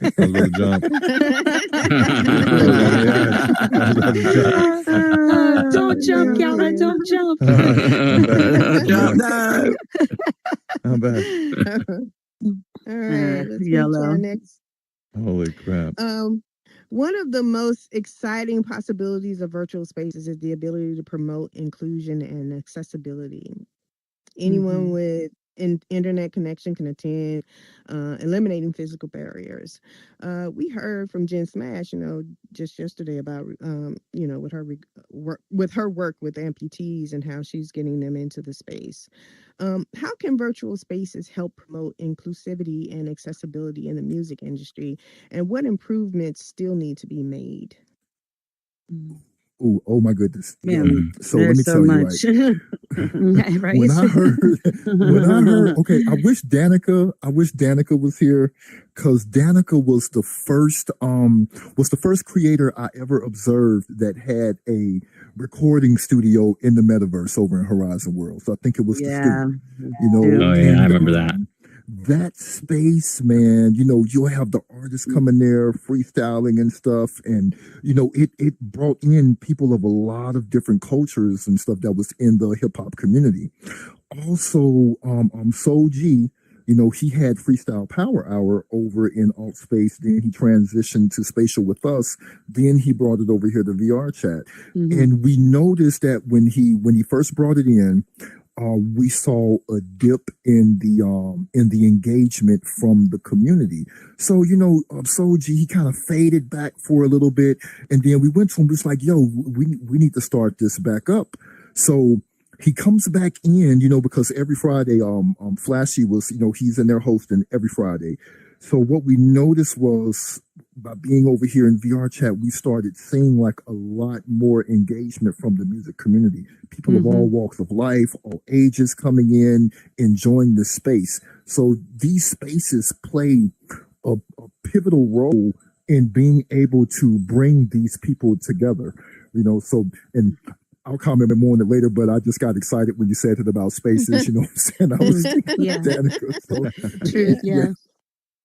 I feel like it's its own ecosystem, because think about it. If you threw out like an ad being like, I want to host for a show in virtual reality, everyone would look at that ad and be like, what the fuck is that guy talking about? But everyone in virtual reality knows exactly what we're talking about. So it kind of creates its own little bubble so that we are actually using each other that's around us, everyone who's already doing this. In the real world, if you're an artist, it's clicky as a motherfucker out there. This place, it does get clicky, but at the same time, it's still a small pool. And everyone is working together in these unique ways. And I think that's it's beautiful to be a part of something so early where it's still like this. Definitely. You mentioned inclusivity, and I think that, one of the biggest pieces of the puzzle for that is the monetary factor. Because for an artist in the real world to do anything to try and get their music out there is going to cost them so much. And when you come in here, you hear people talking about, I just had like one or two songs, or a couple of people, even you and Addie were like, I was a karaoke singer. But now you have music out there. And in the real world, the amount of investment you would need to put in there to get your music out, most people don't have that, or that's a cost inhibitive thing. So in here, once you have your headset and you're in here, that's like the initial investment, is getting yourself in here. Then you just need to put yourself out there, make the right connections, and keep your reputation above, and make sure that you're behaving in a proper fashion, be consistent, and get yourself the right team. And you can, a musician can get their music out there, whether it's being shown on a stage in a concert, it's being shown on social media, or, even being here right now. There are people in the audience who probably are, sitting there going, geez, I'd really love to get seen by somebody and have them hear my music. And maybe I could do something in here, connect with people. But it's not cost prohibitive. That's the biggest thing, is anybody in here can do it. I'm going to piggyback off of that, actually. I'm going to piggyback real quick, Kip, if I can get in here. Because I do want to bring to the attention, because I think it really needs to put out there is that the groundwork has been done. And I think like that, right? Everybody on this platform has events and platforms to push you out there. We all do content creating to push you out there. Like there's already people in here with doing the deals and getting the record deals. And I think that's the thing that I want to try to get out to whoever's watching in the audience out there is that the framework is here. You know what I mean? We have laid that out for you. And I also want to go back onto what Gala was talking about and about the content. And I just want to put this out there for the people that are in VR, that is putting content out there, right? We do want to break through that bubble though. We do want to push through and show the potential, and not just the potential, but everything that has been laid down for their potential to grow in this space. And I think by making sure that you're really understanding how to market and how to promote yourself and brand marketing, and you already have people in this space that have been doing it for so long and already laying down the foundations. So just come on in, you know, and I think that's what I wanted to say. So I think if you come in. Not to mention, go ahead, Kip. I just want to add this very, very quickly. Not to mention, there is a growing DJ pool in here. Yeah. There is a growing DJ pool in here, man. You know what I'm saying? You get your music to the, I'm going to say it like this, man. Mostly a lot of great music has been broken by who? The DJs. You know what I'm saying? So get your music into the hands of the DJs that you see on the platform. DJ Marcus J with Mr. Block Party Radio. You got Ty Sky the DJ. You got Fade Game. There are so many DJs that DJ at different events around the metaverse where you network, connect with them, get them your music, and hey, there you go. Yeah. I just want to throw in there, if you're a new musician coming in, a new artist, just, you know, as long as you're a chill guy or a chill person, I should say, you know, everybody's willing to help each other. So I think if you have that kind of vibe and you're just like, hey, I just want people to hear my music, and you're not a pushy person or anything like that, I think, you know, a lot of people are willing to help you out, you know?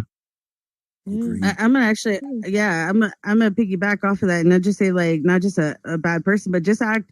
Once you come in here and you start seeing this more than just, you know, a whole bunch of avatars floating around in space, you know what I mean, and start really realizing that there's an actual human being behind that headset. You like your perception in here changes quite a bit, and how you like maneuver, and that goes back to the community building of when you come back here, your fan base.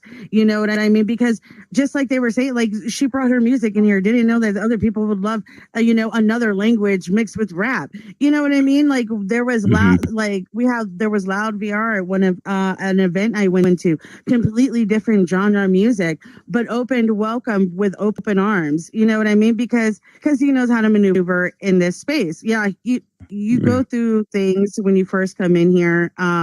Everybody does, right? Like it's a transitional period, you know what I mean? Because it is growing, you know, growing pains, you know, but then you learn from them. As long as you're demonstrating that consistency that City Girl was talking about, then like every single person that has been up on one of these panels so far in these 2 days will help you in some manner. It doesn't matter in what way, whether or not it's promotional, marketing, managing, an event, a venue, a residency, a game, a show on a game show with a lot of promotion. You know what I mean? That is filtered through that community a lot. You know, so take advantage. Yeah. That's awesome. Thank you for that. We've seen artists like Travis Scott and The Weeknd pulling millions of views with virtual concerts. But what does that mean for local live music scenes? How do metaverse concerts impact local live music scenes, and are they a threat, an opportunity, or something in between? What do you think?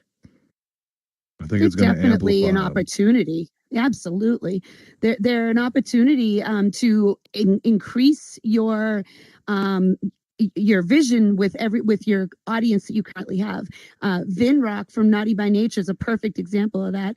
When he came in here, he came in and was doing hologram concerts, and he's sitting in his studio doing the concert, broadcasting it in VR, and then he would jump in the headset and come in here with us. But now he's on the road and with Pixel Addict, and they're doing all of these amazing AI things on the stage that they've brought back from VR into the real world. So he's going both ways with it. And I think that if it's done properly and you actually if you manipulate it to your advantage, you can have the audience in both places, but you can really show the people in the physical world how cool this is and actually get them to want to come in here and follow you in both places. And I think for the people who are, in here who are getting their feet wet, when they do go out there and they, maybe start playing in clubs or smaller venues, now that they've become, an artist and they're branching out, they will have videos from in here for their YouTube channel. Yeah. And the marketing that you can get from in here is amazing. It's amazing. Absolutely. Anyone else? Mm-hmm. Yeah, and in the real world, as much as we hate to admit it, it's dog eat dog out there. You got to have the sales to be on those Saturday night shows at that theater in your town. Otherwise, you're stuck on that Tuesday, Wednesday with that random ass bar that's doing that random ass show. And there's only a couple people, right? So they get to judge you on that, which sucks. Yeah. But in here, you can do it on any fucking night you want to and show them your product the way it should have been shown. You should have been that fucking Saturday night, but you weren't. But tonight you are. And no one's going to judge you because you're at this bar on a Tuesday and there's 3 other people there. They're actually all here tonight and they want to see simply what you have to offer. And it's once again another kind of an enabling thing. I think it's really going to help the local musician, if you will, just kind of throw their stuff out there in a better, less scrutinized manner. Speaking of fan engagement is the key to sustaining a music career, and the Metaverse has introduced new ways to connect with audiences. What are the best tools and strategies musicians can use to engage their fans in these virtual spaces? Honestly, go world hopping. like you literally, it's that simple. It really truly is that simple. It just you can meet anybody at any given time by just going into a world that has people in it and going, yo, I'm a music. You know how many times I've come into VR chat and somebody's playing their music as I'm going by, you know what I mean? And then sometimes this one dude, I was like, hey, is that yours? I was like, damn, that's hot. You know what I mean? You never know. And that's part of that community building. But yeah, that's what I'm gonna say on that. Anywhere, but also promotional people. The people that are in here, there's so many people in here that do nothing but promote your stuff for free because they love to. You know what I mean? I mean, for real. They don't they don't ask for nothing except maybe you like it. It is crazy, but it's amazing because that's how everybody's growing, but I'm gonna piggyback off and just keep saying, man, honestly, you can do anything in here any given moment in any world, honestly. Somebody probably could just come in here on accident and be like, what music? And they have Kip and they have Tink and they have DJ Marcus and they have Ben and they have DL. You know what I mean? That's how easy it is. Yeah.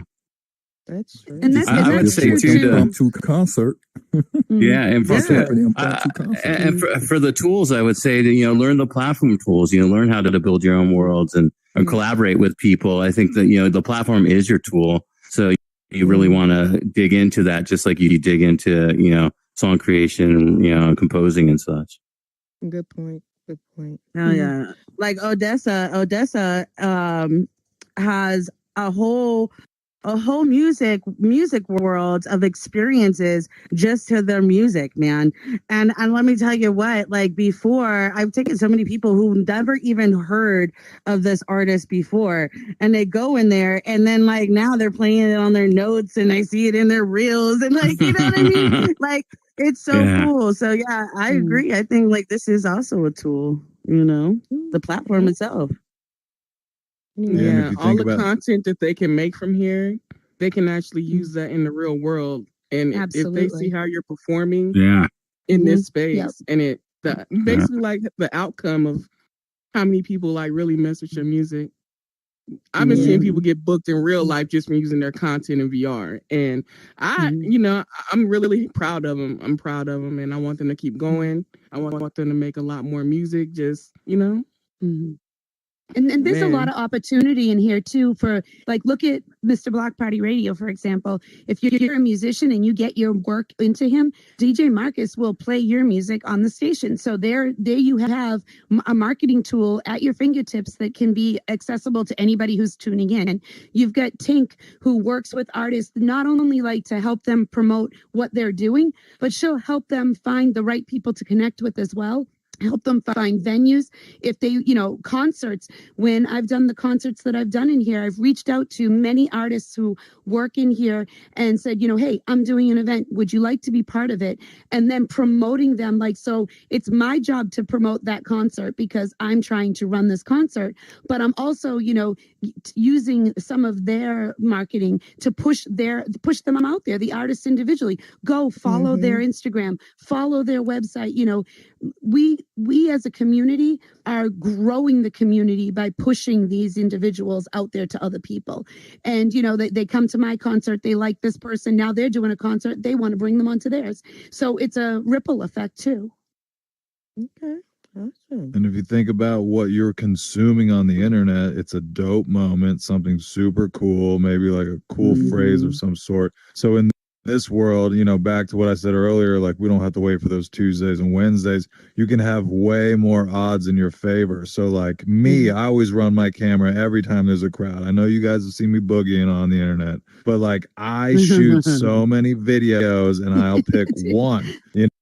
Because that's the one I thought was cool. So in here for an artist, you can just keep performing, but boom, that's what I'm going to do. The internet makes it so easy to advertise yourself nowadays. If you don't know, like $100 will really take you a long way on Instagram, like a big shit on Instagram. So now you have this content, you think it's dope. Now you can put it in the hands of people that the internet knows likes the stuff that you are doing.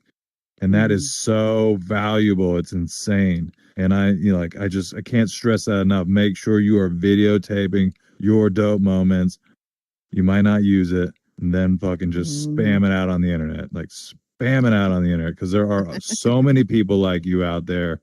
You are not that unique. There's so many more people out there that want to see your stuff. Thank you. That's in true. the essence of time, I want to get to the audience for Tell me you're a questions. Virgo without telling me you're a Virgo.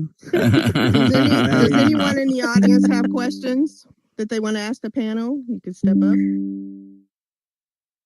No? All right. So this conversation has shown just how much virtual spaces are transforming music communities. We've explored how they compare to traditional venues, the challenges of moderation, their potential for inclusivity, their impact on local scenes, and the best ways to engage fans. Before we wrap up, I'd love for each of you to take only 30 seconds and share your final thought with what excites you most about the future of the music in the metaverse. What excites me? I'm going. I'm going, Gala Giant. I'm going. I just fuck with you. But what excites me most about the music in the metaverse is I just want to keep seeing more events. I want to keep going to more shows. I want to keep seeing more dope people come in and more celebrities, whatever we got in store, because the possibilities in here are endless. That's it. Okay. Thank you. That was quick. Thank you, Gala. You have it? I want to keep seeing everyone create stuff. I've never been around so many creatives in my life. I think it is the most dope thing on the planet. I think you should create whatever you're thinking right now that you haven't created. And I want to see it. Awesome. Yeah. I think what excites me the most, and I don't want this to sound self-serving, but it's the opportunities that it creates for people, both who are musicians and the people around them who aren't. Like, I'm producing this music show. I'm not in the music industry, but it has created an opportunity for me to do something exciting within the metaverse. So it's creating opportunities both ways. All right, Sudoku. All right. I'm gonna be real. I'm excited to see the collabs of creativity, art, music, and technology and how it's gonna shape how we experience music. So I'm really excited about that because I love music. Right. So yeah. Right. Nick. Well, I think I'm really excited to see also the collaboration between different artists in the community, and also how that allows artists to really connect with their fans on a more personal level. You know, like they don't have to be afraid that somebody's going to hurt them or anything like that. They can actually, you can actually talk to your fans and get to know them in a more personal way in the metaverse. So I think that's pretty exciting to see. And as a fanboy, I mean, I love that. Cool. Kip. I guess I can't wait to see the first fully working music studio in the metaverse. That's what I'm waiting on. For us to be able to jump into a space together and without no issues and latency and stuff, man, and produce something live. Yeah, for sure. Oh, that'd be dope. Stuff, man. That's gonna be an exciting time, yo. Like that's gonna be crazy. But yeah, that's what I'm waiting on. Great. So I want to thank you to our incredible panelists, the entire Mr. Block Party Radio staff for organizing this event, and to all of you, the audience, for being a part of this discussion. If you aren't already following these amazing panelists, you better get to it. They can drop some knowledge on you. Let's show some appreciation for our panelists by showing some emojis for the knowledge that they dropped tonight. I am your hostess, Nadia, and I am honored to have been a part of been your moderator for this evening. So enjoy the rest Give of the it up for a Nadi. Come on. Hey, let's give it up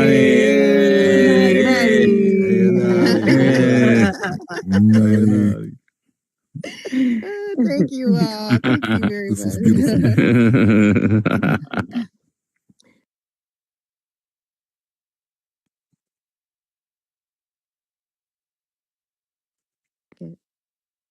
Let's go. We're just waiting for my DJ Marcus. Oops. I'm sorry. I was talking. I was on mute. I have to say a huge thank you to our panelists. Big shout out to Ice Cold Stacks, Gala Giant, City Girl, Sue, Tilda Q VR, Nick TVR, my brother on the end, Kip VR. Thank you all. And of course, big shout out to our moderator for this panelist, the Teal Queen, I should say, of the Metaverse, Anadi. And of course, thank you to everybody that's out there in the audience, and thank you everybody that's watching us live on either IG or Twitch. Thank you all. So we're going to convene here for a couple of minutes, give you a little rest here as we get our next panel together. Oh, dope. You got your own emojis? There you go. That's And just cool. one quick note. Oh, we on gotta these do panels, that. you actually see something that says first floor, second floor, third floor for the Rhythm and Reach Center. Oh, we got to do that. In between the sessions, you may want to go out That's so there and cool. check that out. Some of the people up on the panel, some of the other panelists, you'll see some more of their work and some of the things about them. So feel free to stop in here. We'll see you back in about 15 minutes. Thank you. Yep. Thank you. I am in real life too. Great job. I'm like, I'd be trying to look mean too. I'd be like, don't be looking at me like that.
I am going to hand things over to the one and only Peeps, PR publicist, the meta publicist. She got like 30 names.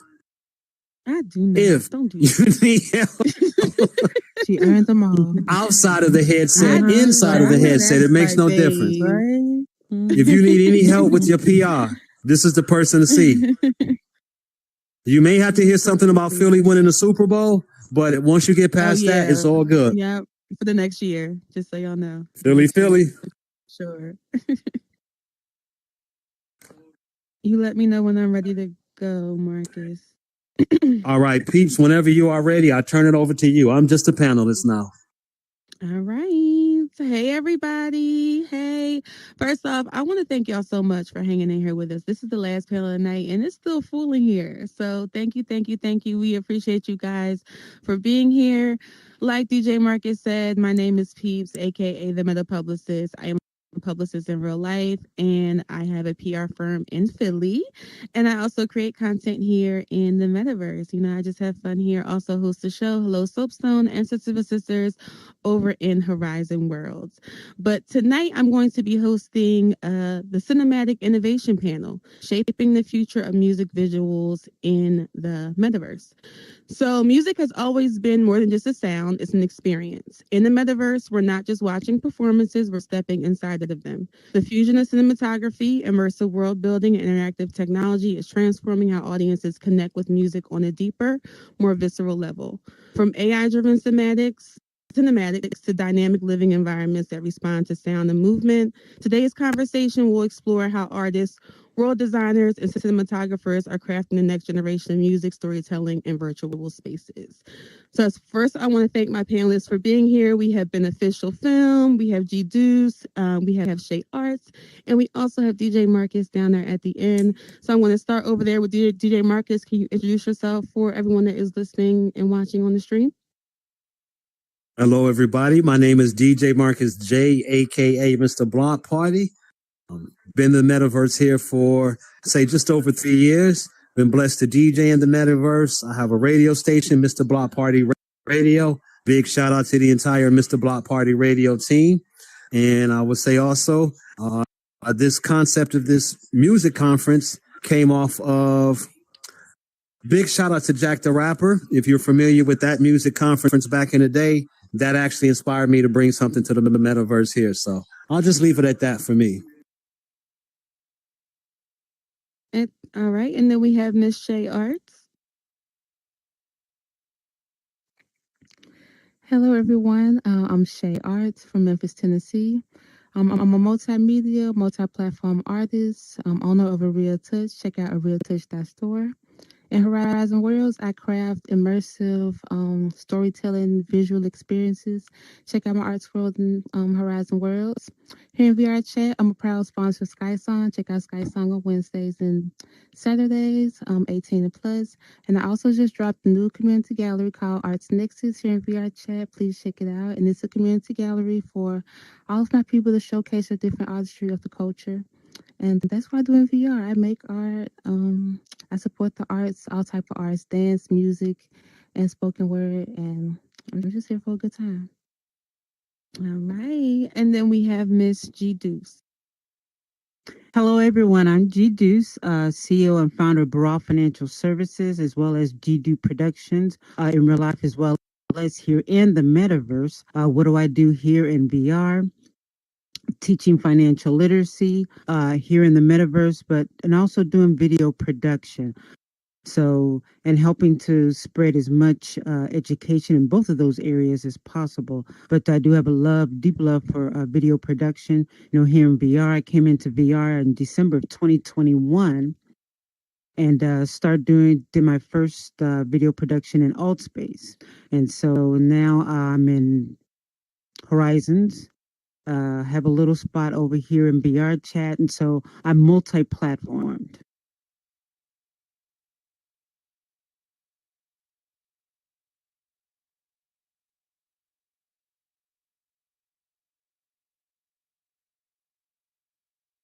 Uh-oh, I have a feeling Peeps may have froze. Did you freeze, Peeps?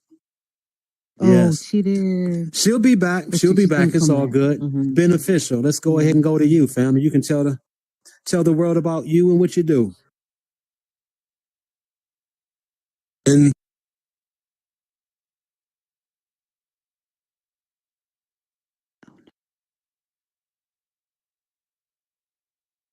all right, I'm not sure beneficial, but your mic is cutting out, I believe. Is it the case for anybody else? Is this mic cutting out? Yeah, I'm not hearing anything. Okay. Now we hear you. Yes. Yes. Mm-hmm. I hear nothing. Mic check. Y'all hear anything? Yes, we hear you now. Yeah, you're good to go. Mm-hmm. All right, that's my apologies. I gotta get closer to the mic. My fault, y'all. I'm Ben, owner of Beneficial Films. I shoot VR video productions, live stream and recording here, and I started in alt space around 2022. And I do the same here in VR Chat and Meta Horizon Worlds, from concerts to music videos to short films to movies, all here in VR. Try to showcase what all the artists and creators do in the metaverse, and try to showcase it outside of the metaverse to get more in here and to show what we can do.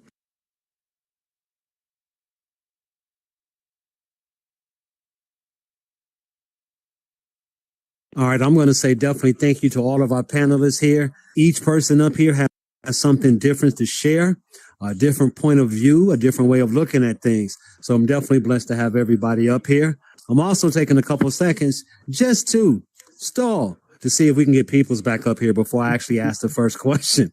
If not, I'll ask the first question, and once she gets a chance to back up here, Peoples will be back up here, and she'll be able to moderate the panel, because I did see that she just popped it back into the world. But just so that we don't delay anything, I'm going to go ahead and ask the first question, and I'm quite sure she'll be able to handle everything else from me. So our first question on this panel. Sorry, I was trying to delay one more time. And again, this panel is Cinematic Innovation, Shaping the Future of Music Visuals in the Metaverse. So our first question: how can cinematography enhance the storytelling aspect of live music performances in the metaverse?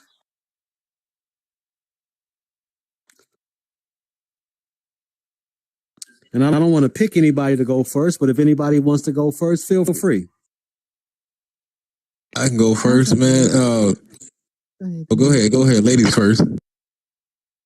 Well, from my perspective as an artist, cinematography in the metaverse isn't just about, well, it's more than just like getting the right angles and the lightings. It's about like presence.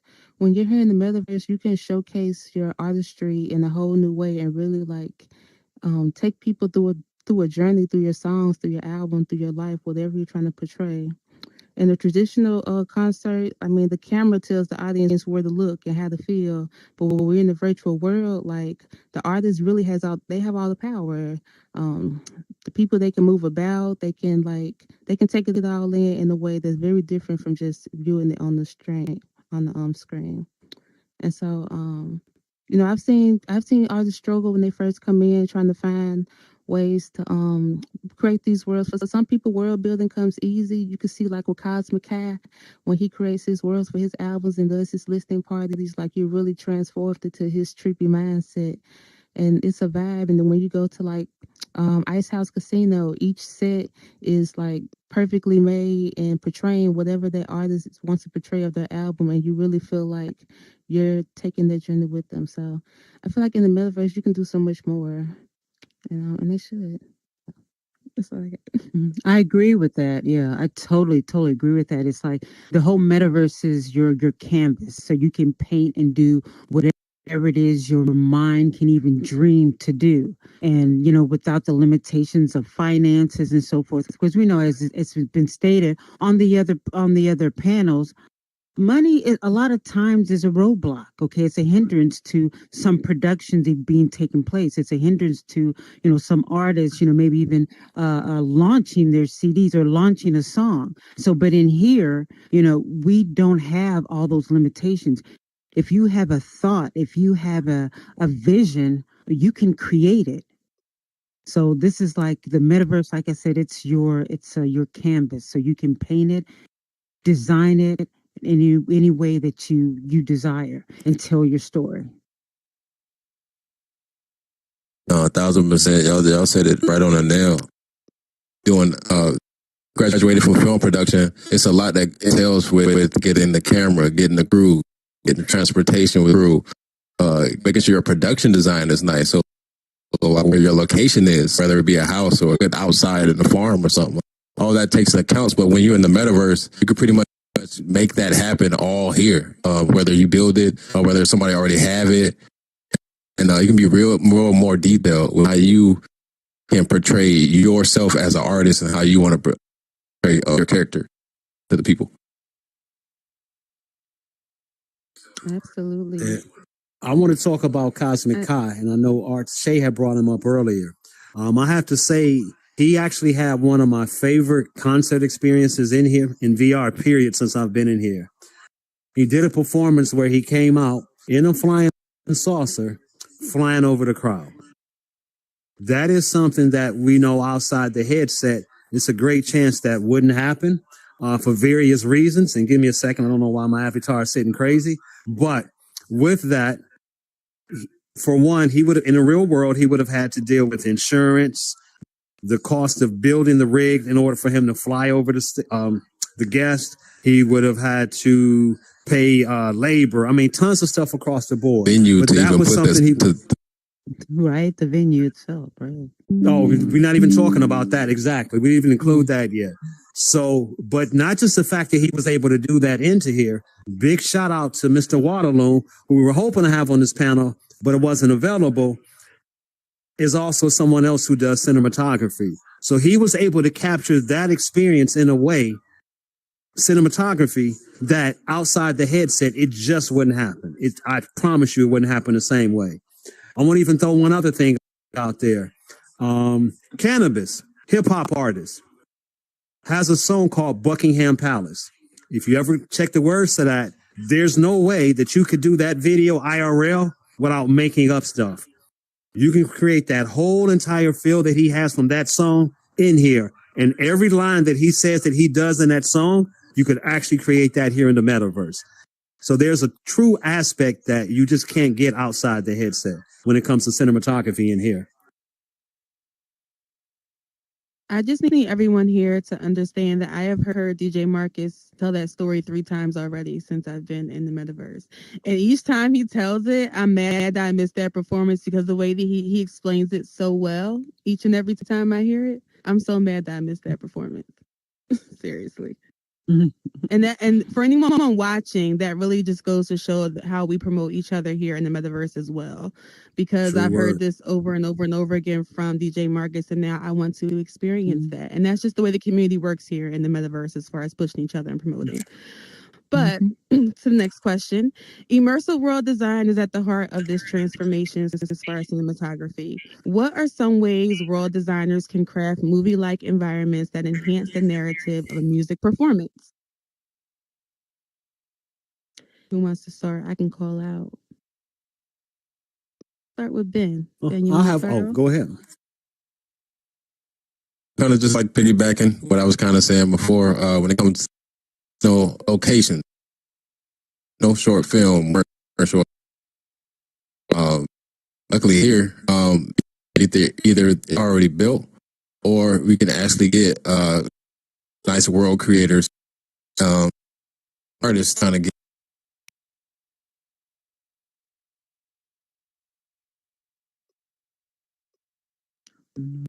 Did he cut out for everybody or just me? I'm sorry. Yeah, he's cutting out. You may have to get closer to your mic again or change the threshold Okay, on your got you. mic. Yeah. No, I'm sorry. No, I was saying, well, as far as locations in the script, we can have an artist or a world builder actually build everything verbatim or make to everything exactly what the artist may need to make the story go forward.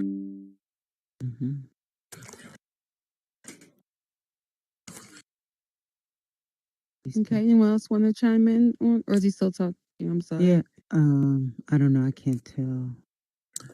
Yeah, that's it. I'm done. I'm Unfortunately, good. it's my. Oh, okay, Okay, cool. I just okay, wanted to make okay. sure. But I agree with that as well too. And one thing that I'd say too, collaboration is really important. Talking about world building. We'd have some amazing world builders, but just like in IRL, you have your location scouts, you have your on-set designers, and this that. So all the different positions, you can have that same thing here in the metaverse. So collaborating, someone building the world, someone doing the designing, and so that we're building an economy in here because the end result is one making money, right? And so making sure There you everyone go. gets paid. So the thing is that, like I said, having a person who's building the world, and then maybe having someone doing the scripting, okay, then having someone doing the designing, the decorating part, and then you have your writers on staff. So building a full economy, and that's how I think this thing is really going to move forward because no man is an island. We can't do all this by ourselves. Even though some have, okay, but it's a lot better to me to do it as a team, as a group, Yes. and when you eat, everybody else eats, right? True words. I love that, G Deuce. Ars, do I you have anything agree. to say? Yeah, like collaboration is like the main thing. When you come into this space, like it's okay to take your time. Like I feel like collabing is very important, especially when you collab with the right people that mesh. Like everyone has their own goals and plans in VR. But when you take the time to get to know people and build connections and you collab with people and all y'all plans align, y'all can create some great stuff. I've seen people come together and like what the block does and how like they came Yes. together from all these different parts, but just because like they met here in this space and found their one commonality, now they're moving forth with like Right. bringing all these different people in and showcasing the metaverse in a new light. And as an artist and a scripter, like um I know the struggle. Like it is not as simple as people think. Like I'm gonna come into a world, I'm gonna come in and I'm gonna create like this beautiful immersive experience. Like it takes a big understanding of the mood, of the pacing, of how people interact with things in the metaverse. Like Ben, we're gonna I'm ask you to getting a go on bad. mute if you're not speaking. We're gonna ask you to go on mute. We got some background noise coming through. Thank you, fam. I'm sorry, Arcee. I didn't mean to cut you off. I mean Shay Arts. Okay. I said Arcee. Wow. But as far as Pete's question about like how can, as far as specifically how can world designers and creators, like how can they enhance the storytelling? Like for me, like the devil's in the details. Like your textures got to mean something. They can't just be pretty. Like your lighting should come on at the right moment to evoke a mood, to like change pace with the music.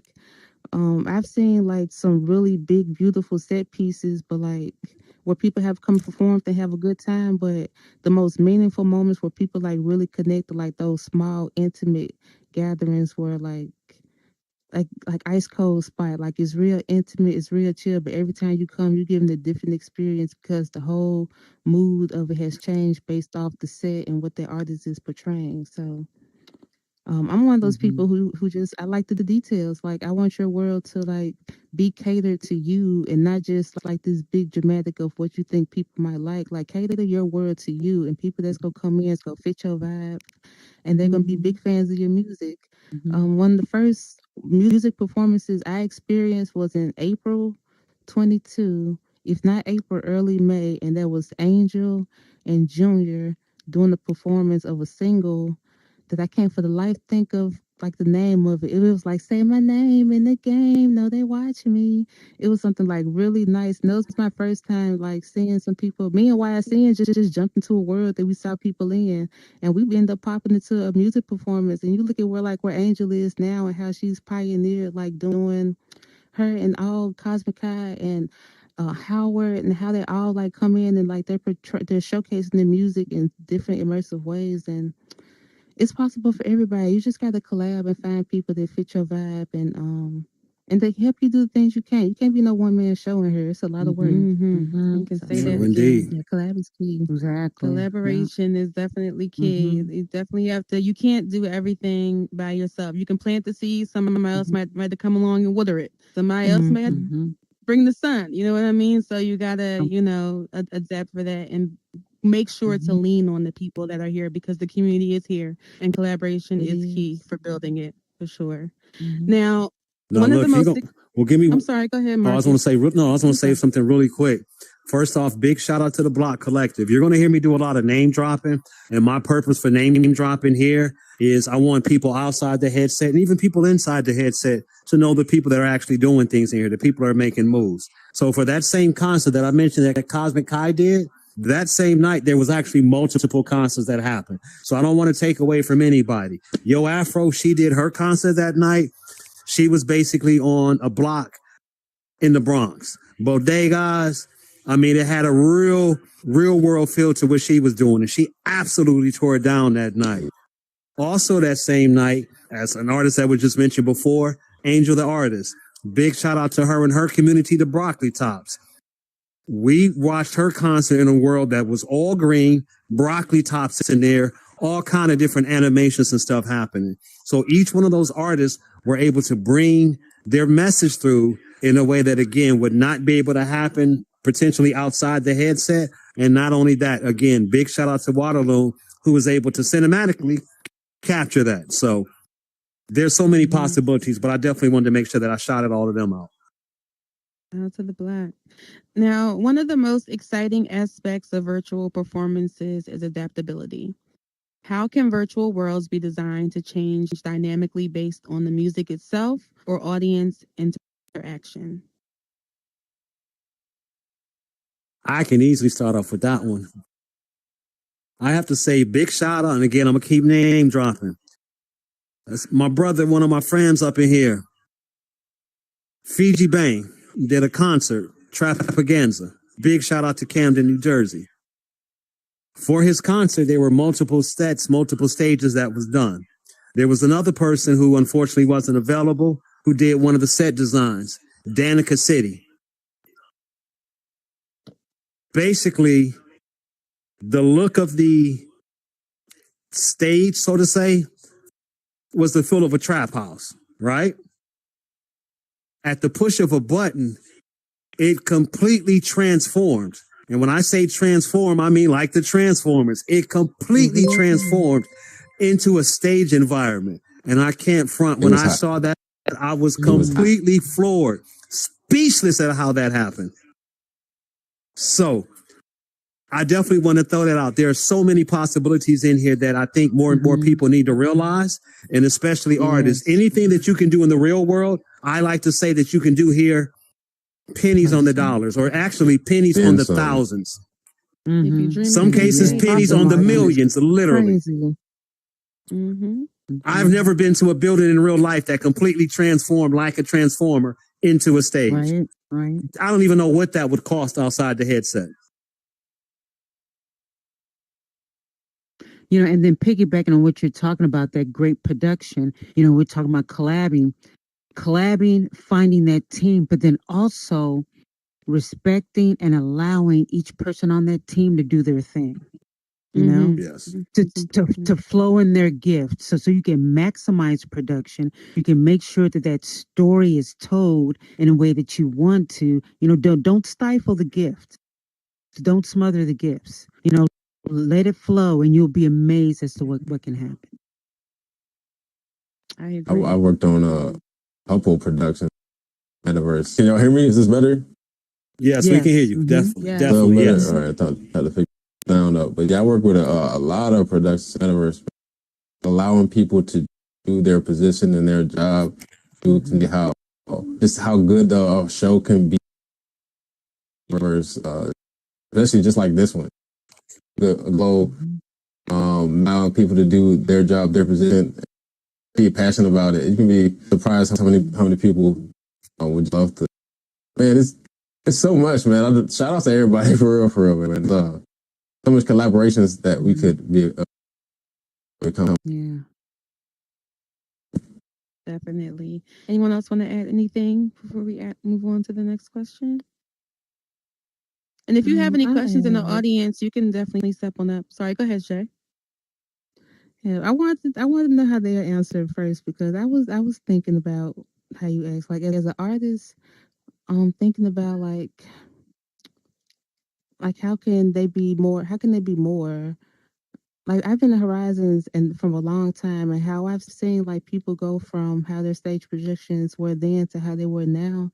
And being one of the artists that also scripts and seeing how a lot of us artist scripters in Horizons have created worlds that have been turned around and inspired builders to utilize the tools that are given to them, especially once like asset spawn and came into play, and you could really bring in more and showcase more within Horizons. As an artist, I always want to see more. That's why I love going to these events. I like seeing the growth, and everyone should see the growth and see what they did and be like, well, how can I make this better? How can I do more? How can I add on to it? That way we can continue to be more. Like we've seen the world static, we've seen the lighting, we've seen the effects, we've seen the stages change. Like what more can you do? Can you make the world move with you? Can y'all go on the party bus and really travel through these different skyboxes? Like do as much as you can, do anything you can think of and dream of, because it's possible mainly with most of the tools that we have available for us. And if not, that's what collaboration is for. I've been to worlds here in VR chat and seen through, like with people on PC, they have audio link not only on the world but on their avatars, and their avatar color is posed to the beat of the music, and it is beautiful to see. Like it is so much more that you can do in VR.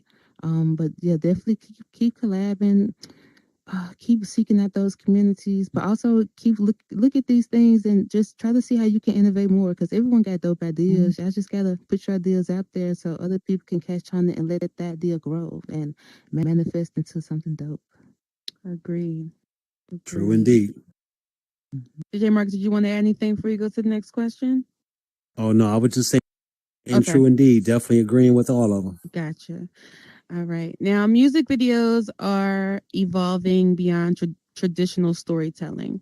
How are metaverse technologies reshaping the future of music video production by incorporating interactive and cinematic elements? Who wants to start there? Nobody? All right. I would say, go ahead, Ben. Go ahead, Ben. It's a quote of ways that I've been trying to implement. It's a lot, man. A lot. Just in the metaverse alone, same aspect of utilizing world creators and stuff we can't do outside the metaverse to be immersive, but also utilizing now I'm trying to utilize 360 photos, right? And trying to implement like that inside virtual spaces. So just being innovative and new. That's one way that we can, think outside the box even more in the VR space. Just one thing. I like it. I like it. Anyone else have anything to add? I think the use of AI. Oh, please go ahead, G Deuce.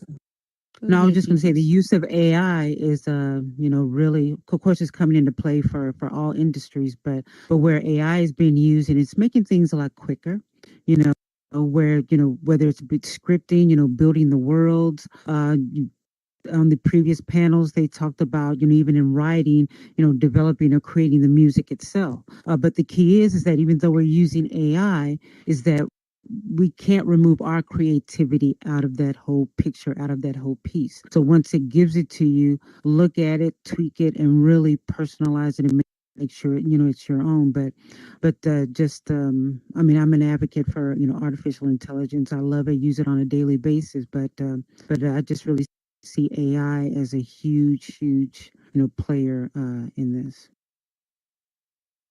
Nice. Well, I want to say I have a twofold answer. And I've kind of mentioned this before, and the other panelists have as well. So let's say you're an artist and you're a storyteller and you have the most vivid story and you're trying to figure out how you want to produce a video for that, right? And maybe you're a signed artist and you go to your record company and say, hey, I need a flying saucer to fly. I need this. I need that. I need this. All this fantastic stuff. And they may look at you and laugh and say, that sounds nice, but what you're going to get is this, that. You wanted this up here, they're going to give you this down here. However, if you bring that concept to the metaverse and you link up with the correct builders you link up with the right scripters, the right visionaries, what you wanted to be up here, you can come into the metaverse and make a version that turns out to be up here, even higher of a ceiling than what you thought. So that's one way I would say it. Another way I would say it is you're an aspiring artist coming into, or you're an independent artist and you don't have that big label behind you. You may not even have the scripting team in here. You may not have the builders. A beautiful thing with VR is you can go world hopping, which for those who don't know is simply putting on the headset and visiting different worlds. You could probably find everything that you imagine that you would need for your video in somebody's world.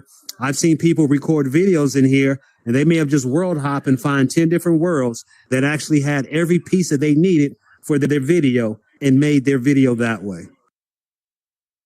Mm-hmm. So as we say, the possibilities in here are endless.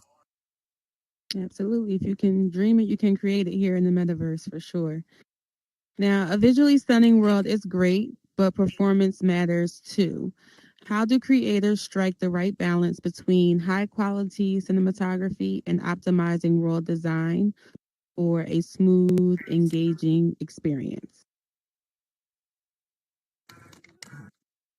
I like to start that one off.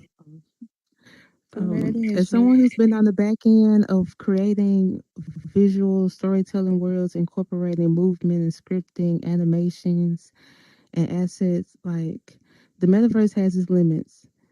Like it really does. Have you can't do too much.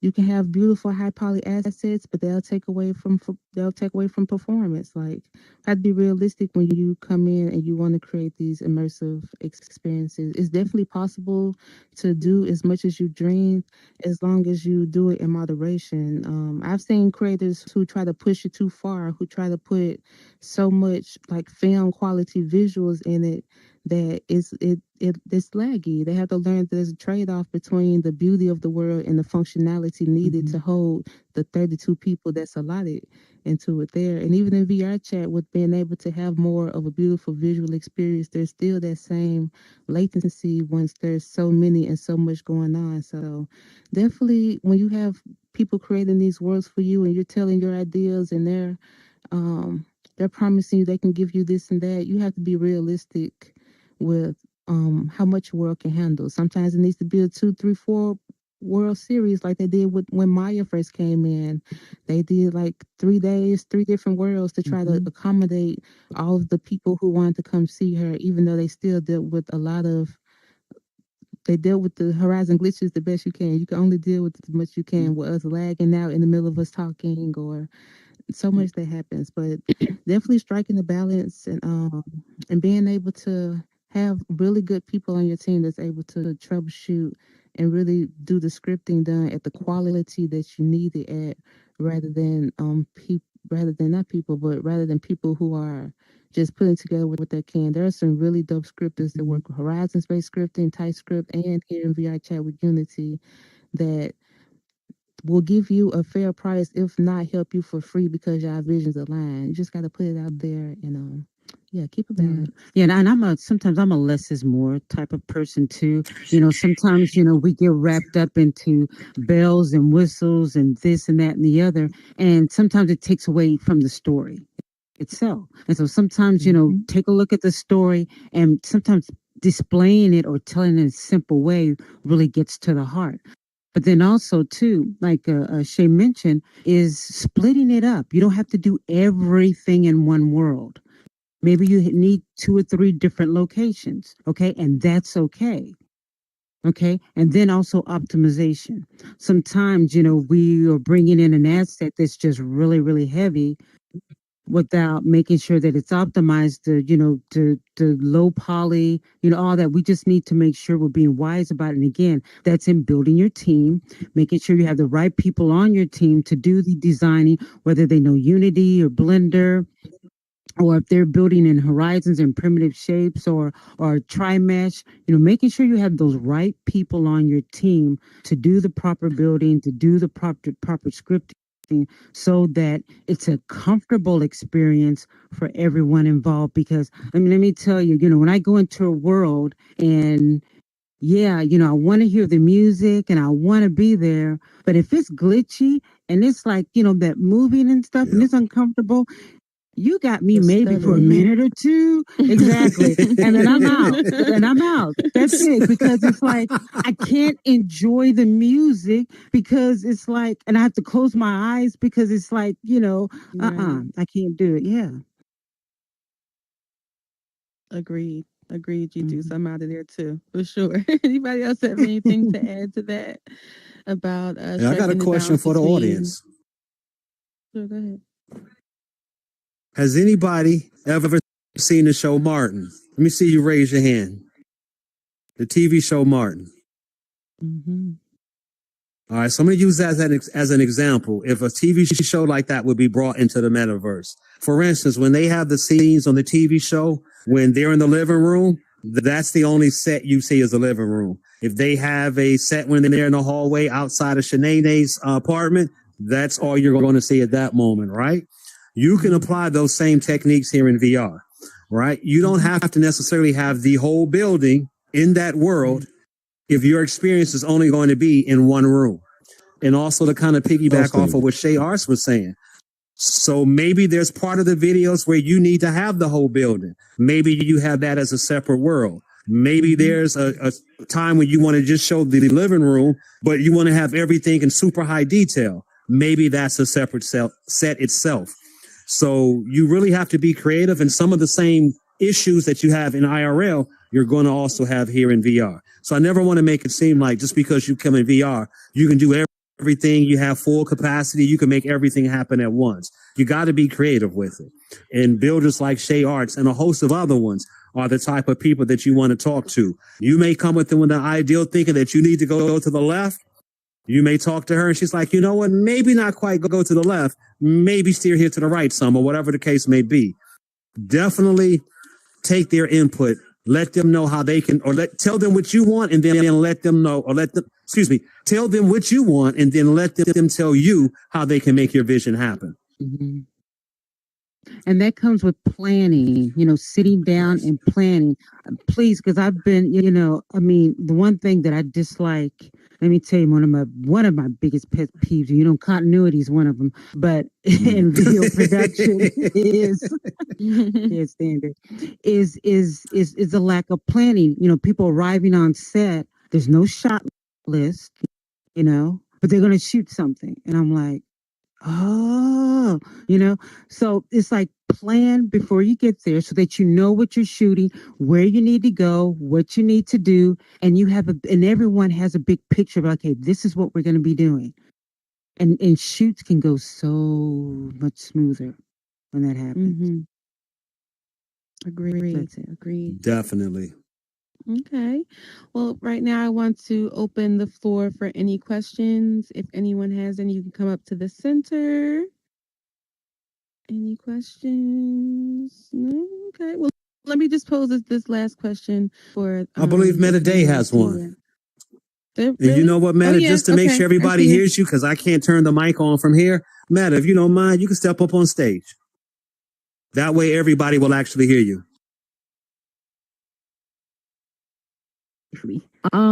So my question is for G Deuce and for DJ Marcus specifically, only because I've, along with, I think Fuchsia's here, and I think Anadi's here. With the combination of us, us 4T have either been on one set or both sets. Can you talk about what your experience was as a VR movie producer, in Alt Space and in Horizon, and what would you change? Not now that you know what you know now, what would you change now if you could back then? Okay, I'm going back to my. Great question. I'm gonna say, G Deuce, do you want to start that one off? That is a great question. Really good question. Mm-hmm. Well, I said one of the things I learned initially when I first shot in Alt Space, and I did this in IRL, I would actually blocking and all that. It's a little bit different in here, and that, I had a lot of assumptions, and that just because I'm right here next to Shay and it seems like the distance is great, but the camera shot when I actually looked at the video, it's like, oh, it's like it was too far away, and I had to actually get closer. So actually doing a lot more homework initially, like I said, at first doing a lot more blocking, working with the actors and so forth, making sure that, everyone knew what was expected and everything, even though you did that in IRL. And here, I had to do that a little bit more. Set wise, that was the easy part, actually. Locations was the easiest part. Yes. And in IRL, locations is the hardest part. Because, you got to find the location, you have to get availability and all that. Whereas in here, it doesn't matter if somebody else is using it, you just create another instance of it. That's no big deal. Right. But yeah, I would just say, just making sure that the camera angles, and then also dealing with shooting in Horizons.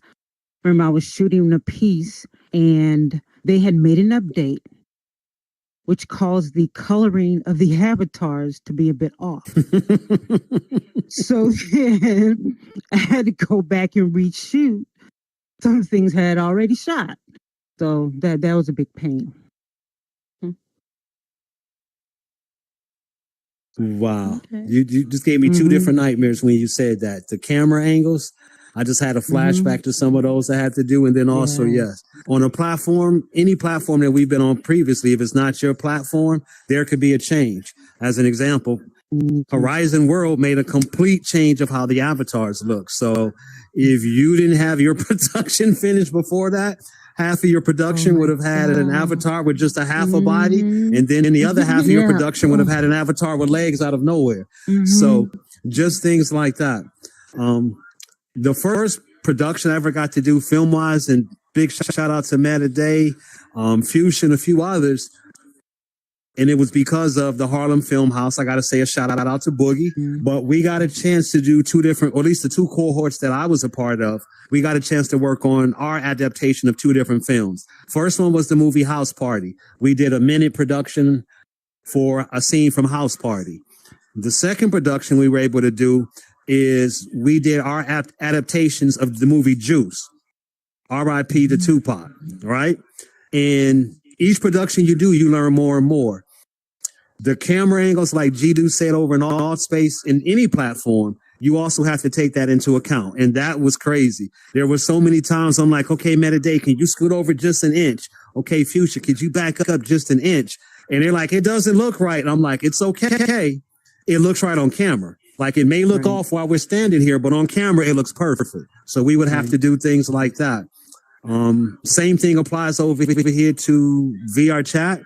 Well, one thing I can say is not just the fact that there may be more tools, like as for instance, the camera angle or the camera system that you're looking at here now with these camera changes, right? There's so much more that I can do with that.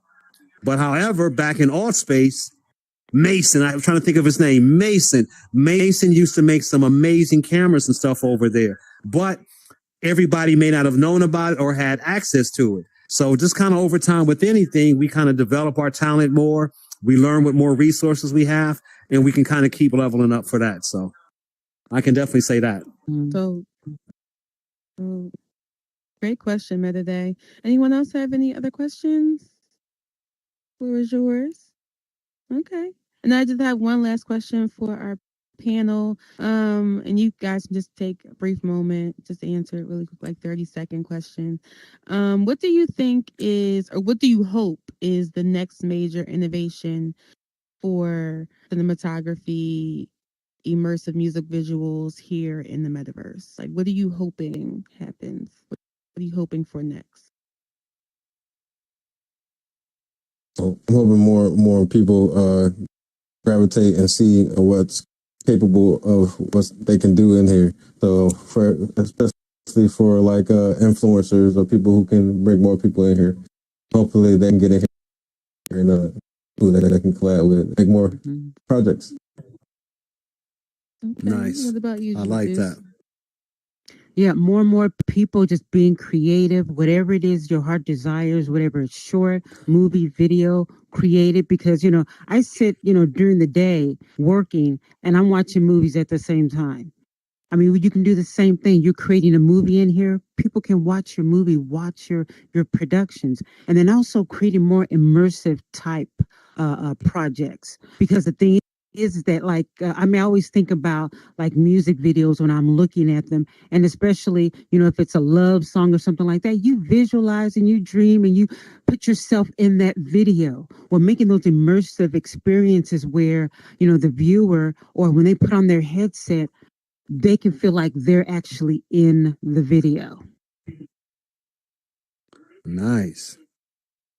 And for me, as artists, I want to see more. Like everyone has a base when they first come in, and for people coming in now that's interested in coming in, y'all come on in. Like you see, when I first came into Horizons, we only had like this certain parameter of inspiration to draw from. Now, if you come into this space and you see what we can do, like you already have a set base of seeing what's possible, and you can take that to the next level. Whether it's in Horizons, VR, chat, spatial, whichever metaverse catch your fancy, you can come into that space and you can do so much more with your craft. And definitely tap into like our little virtual Instagram for all y'all people watching on YouTube, Twitch, IG Live, and whatever. Like, search Horizon World, search VR Chat, search Virtual Reality Metaverse, so you can see the content that we provide and like all the stuff that we're showing with like VTubing, the YouTubes that we have. With the apps that we have, there's so much that we're trying to show. Y'all just need to tap in, change your algorithm so you can tap into our little virtual Instagram network, Facebook, all the Twitch, all the platforms. Like we out there and we welcome y'all. Like we got a big community in here. So We're everywhere, y'all. Tap in. Nice. Okay, For what me, about you, J. Marcus? Yes. 3D cinematography. So that we're not sitting here saying, "Oh, well, can you stand this way so it looks good on camera, but it doesn't look, or looks good on camera, but may not look good to the people actually in the world." I can't wait till we can produce movies in here for 3D cinematography. Nice. That'll be good to see. Can't wait for that. Okay, well, definitely want to thank everyone here on the panel for their time today. Beneficial, G Deuce, Ars, DJ Marcus. Make sure y'all give them some emojis, give them some love. I want to thank all of you out there for sticking around with us through these 3 panels tonight. It's the last one. Thank you guys so much. Shout out to DJ Marcus and Mr. Block Party Radio and the whole staff. We have Fuchsia, City Girl, Blue Moon. Thank you guys so much. We will be back here tomorrow in VR chat at 7:30 p.m. for the panel for tomorrow. It starts at 7:30 p.m. here in VR chat. Yes, we will be back here. Thank you guys so much for coming and have a good night. DJ Marcus, did you want to add anything before we close out, DJ Marcus? Yes, I do. I want to thank everybody for being here, and I have to say a huge shout out and huge thank you to Peeps for hosting this panel. Well, thank you. Thank you for having me, Marcus. Thank you. One with many hats. Thank you. Yes. Y'all for allowing me to cover, man. Wait, he's just in the building now, but it's after the fact. Danica City made it in. We was looking for you. I know he probably couldn't make it. Something may have come up on this end, but big shout out to the one and only Danica City. When I told you about the world that transformed, it was Danica City. Danica City made a stage that completely transformed. I got to find some video and see if we can get a clip or two and add it to this. But Danica City, big shout out to Danica City. All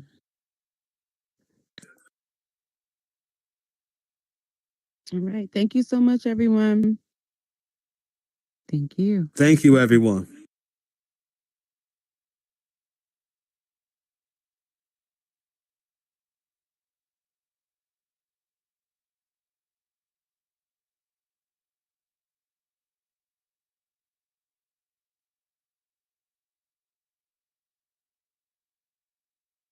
Is it this button right here? Hold it. Try it now. I feel like everybody should be able to get off the stage now. If I'm correct, everybody should be good. Okay, yeah. Yeah, the collider is down now. Cool. Again, I want to thank everybody that's tuned in on Twitch, everybody that tuned in on YouTube. We are ending the session for tonight. See you back tomorrow at 8 p.m. Eastern. Peace.